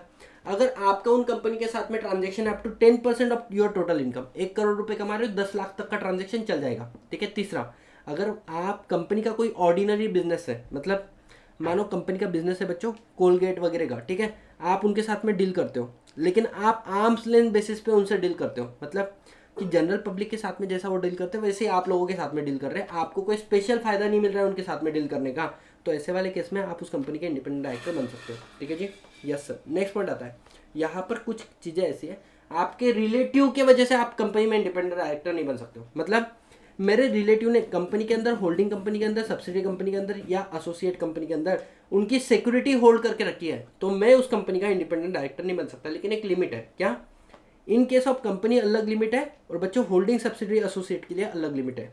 कंपनी के लिए क्या बोला है, अगर आपके पास कंपनी का 50 लाख रुपए का कैपिटल, ठीक है, नॉमिनल वैल्यू का कैपिटल, और 2% of paid up share capital which ever is lower, वहाँ तक का होल्डिंग है, तो फिर कोई तकलीफ वाला काम नहीं है। और होल्डिंग सब्सिडी एसोसिएट कंपनी आपके अगर अंदर, हमारे रिलेटिव के पास 2% से ज़्यादा वोटिंग पावर वाला कैपिटल है, तो भी मैं इस कंपनी के अंदर डायरेक्टर नहीं बन सकता। नेक्स्ट पॉइंट आता है, मेरे रिलेटिव ने क्या किया है, लोन लिया है, किससे सर, कंपनी होल्डिंग, मतलब कंपनी होल्डिंग सब्सिडरी एसोसिएट, उनके प्रमोटर और उनके डायरेक्टर, इन लोगों से अगर लोन लिया है, कितना, 50 लाख से ज़्यादा, तो मैं इन कंपनी में इंडिपेंडेंट डायरेक्टर नहीं बन सकता। सर मेरे रिलेटिव ने लोन दिया है तो फिर मैं बन सकता हूँ, कोई तकलीफ वाला काम नहीं है। नेक्स्ट पॉइंट आता है बच्चों, मेरे रिलेटिव ने लोन नहीं लिया, लोन किसी थर्ड पर्सन ने लिया, लेकिन इसकी लोन की गारंटी सिक्योरिटी मेरा रिलेटिव दे रहा है। अब यहाँ पे एक थोड़ा सा छोटा सा कैच है, किसको, कंपनी होल्डिंग सब्सिडरी एसोसिएट, ठीक है, इसके अलावा promoter of holding company, holding subsidiary associate, और यहाँ पे बोला director of holding company only. ठीक है, तो आप इस कंपनी के अंदर देखो, एक तो वो डायरेक्ट लोन लिए तो भी नहीं बन सकते, या फिर उसने नहीं लिया, लिया किसी और ने लेकिन इसने गारंटी दी है, तो भी आप नहीं बन सकते। बहुत डिटेल में क्लास के अंदर एक एक एग्जाम्पल लॉजिक के साथ में करवाया था। आगे बढ़ते हैं हम लोग। अब तीसरी बात क्या बोले, वो जो आपके रिलेटिव के कोई अदर पेक्यूनरी रिलेशन भी हो गए, इंक्लूडिंग ट्रांजेक्शन 1 2 3, 1 2 3 मतलब सिक्योरिटी, इनडेप्थनेस, गारंटी, सिक्योरिटी सब पकड़ के, किसके साथ में, company holding subsidiary associate, their promoter, their relative, which exceeding 2% of gross turnover, किसका, कंपनी का, और टोटल इनकम। तो ऐसे वाले केस में टोटल इनकम कितनी है, promoter director, gross total income किसकी, कंपनियों की। ठीक है, तो ऐसे वाले केस में भी आप उस कंपनी की क्या नहीं बन सकते हो, इंडिपेंडेंट डायरेक्टर नहीं बन सकते हो। Easily understand, yes sir. अब इन सारी चीज़ को मैंने समअप कर दिया था यहाँ पे कि देखो, करंट फाइनेंशियल ईयर और प्रीसीडिंग 2 फाइनेंशियल ईयर में आपके रिलेटिव ने सिक्योरिटी होल्ड की है beyond 50 lakh rupees of face value और 2% of paid up share capital which ever is lower. ठीक है, आप नहीं बन सकते हो। इनडेप्टेड है कंपनी होल्डिंग सब्सिडरी एसोसिएट और प्रमोटर डायरेक्टर, एक्सेडिंग 50 लाख आप नहीं बन सकते हो। Guarantee security company holding subsidiary associate और प्रमोटर क्या बोल सकते हैं, प्रमोटर ऑफ होल्डिंग कंपनी आप नहीं बन सकते हो। उसके बाद में बच्चों नेक्स्ट पॉइंट आता है any other peculiar relationship in combination of 1 2 3 exceeding 2% of gross turnover of the company, फिर भी आप नहीं बन सकते हो। नेक्स्ट पॉइंट आता है, अब यहाँ पर ये सबसे इंपॉर्टेंट क्लॉज है, क्या आप और आपके रिलेटिव मिलकर करंट फाइनेंशियल ईयर और प्रीसीडिंग 3 फाइनेंशियल ईयर में किसी कंपनी के अंदर केएमपी और एम्प्लॉय हो गए तो उस कंपनी में आप इंडिपेंडेंट डायरेक्टर नहीं बन सकते हो, थे या हो। लेकिन अगर आपका एम्प्लॉय, ये बहुत टेक्निकल बात है, करंट फाइनेंशियल ईयर में एम्प्लॉय नहीं है, वो एक्स एम्प्लॉय है, बाकी वो पिछले 3 फाइनेंशियल ईयर में एम्प्लॉय था, केएमपी नहीं था, एम्प्लॉय था, तो ऐसे वाले केस में उस कंपनी के अंदर आप इंडिपेंडेंट डायरेक्टर बन सकते हो। इस बात को फिर से दोहरा लेना, देख लेना अगर आपको देखना रहा तो, ठीक है। आगे बढ़ते हैं। नेक्स्ट पॉइंट क्या बोला है बच्चों, अगर आपका कंपनी देखो यहाँ पर आप क्या हो, प्रमोटर हो, प्रोप्राइटर हो या एम्प्लॉय हो किसी CSCS-CMA फर्म की जो सर्विस देती है बच्चों कंपनी होल्डिंग सब्सिडियरी एसोसिएट को, तो भी आप उस कंपनी के इंडिपेंडेंट डायरेक्टर नहीं बन सकते। नेक्स्ट पॉइंट आता है, अगर आप मानो किसी लीगल फर्म के क्या हो, प्रमोटर एम्प्लॉय या पार्टनर हो जिसको 10% से ज़्यादा कमाई company holding subsidiary associate company से आती है, ठीक है, तो भी आप उस कंपनी के क्या नहीं बन सकते हो, इंडिपेंडेंट डायरेक्टर नहीं बन सकते हो। नेक्स्ट पॉइंट बच्चों, अगर आपके और आपके रिलेटिव के मिलकर 2% से ज़्यादा शेयर होल्डिंग है कंपनी के अंदर, होल्डिंग सब्सिडियरी एसोसिएट नहीं, तो भी आप इंडिपेंडेंट डायरेक्टर नहीं बन सकते हो। नेक्स्ट पॉइंट, अगर आप कोई एनपीओ चला रहे हो, नॉन प्रॉफिट ऑर्गेनाइजेशन, चाहे वो सेक्शन 8 कंपनी हो, चाहे वो सोसाइटी में रजिस्टर है, चाहे वो ट्रस्ट में रजिस्टर है, फर्क नहीं पड़ता, इसको सेक्शन 8 कंपनी बोलना गलत हो जाता है, लॉक मेकर ने एनपीओ वर्ड यूज़ किया है, और आपके एनपीओ के पास कंपनी के अंदर 2% से ज़्यादा होल्डिंग है आपकी इंडिविजुअल या मिलके किसके साथ में, रिलेटिव के साथ में, still you can not become independent director.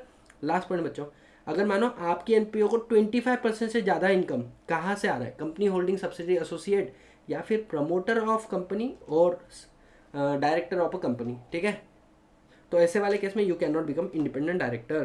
तो बच्चों यहाँ पर भी कंप्लीट हो जाता है। 4 बातें देखो, आप या आपके रिलेटिव केएमपी या एम्प्लॉय हो गए, या आप प्रोप्राइटर हो, पार्टनर हो, एम्प्लॉय हो बच्चों CSCS-CMA फर्म के, तो नहीं बन सकते हो, या फिर लीगल फर्म जिसको 25% से ज़्यादा रेवेन्यू जनरेट हो रहा है कंपनी होल्डिंग सब्सिडियरी एसोसिएट से, आप कंपनी के अंदर 2% से ज़्यादा वोटिंग पावर होल्ड कर रहे हो अपने रिलेटिव के साथ में मिलकर इंडिविजुअली, या फिर एनपीओ आपकी होल्ड कर रही है कंपनी के अंदर, तो या फिर आपको कंपनी होल्डिंग सब्सिडियरी एसोसिएट को आपकी एनपीओ को मोर देन 25% रिसिप्ट आ रही है, you can not become an independent director in that particular क्या बोल सकते हैं कंपनी, वेरी इजी, और you possess the required qualification as may be require. तो यहाँ पर criteria of independent director is come to end. इसको अगर मैं आपको समअप कर दूँ तो देखो मैंने यहाँ पे भी बना के रखा था, क्या है, public listed company 1/3 total number of director, और unlisted public company fulfilling category minimum 2 director, exemption joint venture company, wholly owned subsidiary company, dormant company. Definition बच्चों, ना ही आप MD WTD और ND होने चाहिए, आप ना ही प्रमोटर हो या थे, आपके आप रिलेटेड भी नहीं होने चाहिए, promoter director of company holding subsidiary associate, आपका कोई पेक्यूलियर रिलेशनशिप नहीं होना चाहिए, remuneration transaction up to 10% of income और आर्म्स लेंथ बेसिस वाला चल जाएगा, आपके रिलेटिव ने सिक्योरिटी नहीं लेनी चाहिए, बराबर 50 लाख 2 करोड़ और 2% का याद रख लेना, इंडेप्टेड नहीं होनी चाहिए या गारंटी और सिक्योरिटी नहीं देनी होनी चाहिए, मोर देन 50 लाख। तीसरा बात बोला था कि बच्चों एनी अदर कॉम्बिनेशन पकड़ लो, pecuniary relationship exceeding 2% of gross turnover नहीं होना चाहिए, आप आपके रिलेटिव मिलकर केएमपी एम्प्लॉय नहीं होने चाहिए, या प्रोप्राइटर पार्टनर और एम्प्लॉय नहीं होने चाहिए, CSCS-CMA वाली ऑडिट फर्म या कोई लीगल फर्म जिसको 10% से ज़्यादा रिसिप्ट हो रही है, 2% से ज़्यादा आपके पास उस कंपनी के वोटिंग पावर नहीं होनी चाहिए, ना ही आपके एनपीओ के पास उस कंपनी के 2% से ज़्यादा वोटिंग पावर होनी चाहिए, ना ही आपके एनपीओ को 25% से ज़्यादा इनकम उस कंपनी होल्डिंग सब्सिडियरी एसोसिएट से होनी चाहिए। यहाँ पर कंप्लीट हो जाती है बच्चों आपकी इंडिपेंडेंट डायरेक्टर की definition. I hope you understand the definition of independent director. जल्दी बोलो यस और no. Yes sir. Next point बच्चों, इंडिपेंडेंट डायरेक्टर जब आपको अपॉइंट करेंगे तो आपको डिक्लेरेशन देना पड़ेगा इंडिपेंडेंस का, ठीक है। कब? जब आपका अपॉइंटमेंट हो उसके बाद में every first board meeting of every financial year, और जब भी आपके स्टेटस में चेंज आता है। 149 सबसेक्शन 8 क्या बोलता है कि कंपनी है तेरी, सुनना क्या बोल दिया बच्चों, बोर्ड ऑफ कंपनी और इंडिपेंडेंट डायरेक्टर आपको शेड्यूल 5 को देखना है और उन सारी चीज़ों से आप अबाइड हो, ठीक है, आपको फॉलो करना पड़ेगा। नेक्स्ट पॉइंट सेक्शन 149 सबसेक्शन 9 क्या बोलता है कि इंडिपेंडेंट डायरेक्टर को कभी ईसॉप नहीं मिलेगा। हाँ, आप उसको सिटिंग फी दे सकते हो, रिम्बर्समेंट कर सकते हो एक्सपेंडिचर का, प्रॉफिट रिलेटेड कमीशन दे सकते हो, लेकिन उसको ईसॉप नहीं दे सकते, उसको चाहे तो स्वेट इक्विटी दे सकते हो, ठीक है। टर्म्स ऑफ ऑफिस कितना हो सकता है इंडिपेंडेंट डायरेक्टर का, मैंने आपको बताया था। इंडिपेंडेंट डायरेक्टर जब भी अपॉइंट होगा बाय ऑर्डिनरी रिजोल्यूशन होगा, ठीक है। अब उसको आप मैक्सिमम 2 टर्म्स के लिए अपॉइंट कर सकते हो, ठीक है, 2 टर्म्स के लिए। पहला टर्म, दोनों भी टर्म्स मैक्सिमम 5 ईयर के हो सकते हैं। एक एग्जांपल लेते हैं, आपने उसको पहली टर्म में अपॉइंट किया 4 ईयर के लिए, फिर जब आप उसको रीअपॉइंट कर रहे हो you have to pass special resolution, आप ऑर्डिनरी रिजोल्यूशन से अपॉइंट नहीं करोगे। क्या आप उसको 6 साल के लिए अपॉइंट कर सकते हो, क्योंकि फर्स्ट टर्म में 4 साल, आंसर इज नो। एक टर्म 5 साल से ज़्यादा नहीं हो सकता है, वो आपकी गलती, आपने उसको 5 साल की जगह पे 4 साल के लिए अपॉइंट किया था, ठीक है। जैसे आपका टर्म, सेकंड टर्म खत्म होता है, 3 साल के लिए आपका कूलिंग पीरियड है, आप किसी भी पोजीशन में किसी भी तरीके से एसोसिएट नहीं रहना चाहिए कंपनी के साथ में, तो आप 3 साल के बाद में फिर से अपॉइंट हो सकते हो बाय पासिंग ऑर्डिनरी रिजोल्यूशन, ठीक है जी।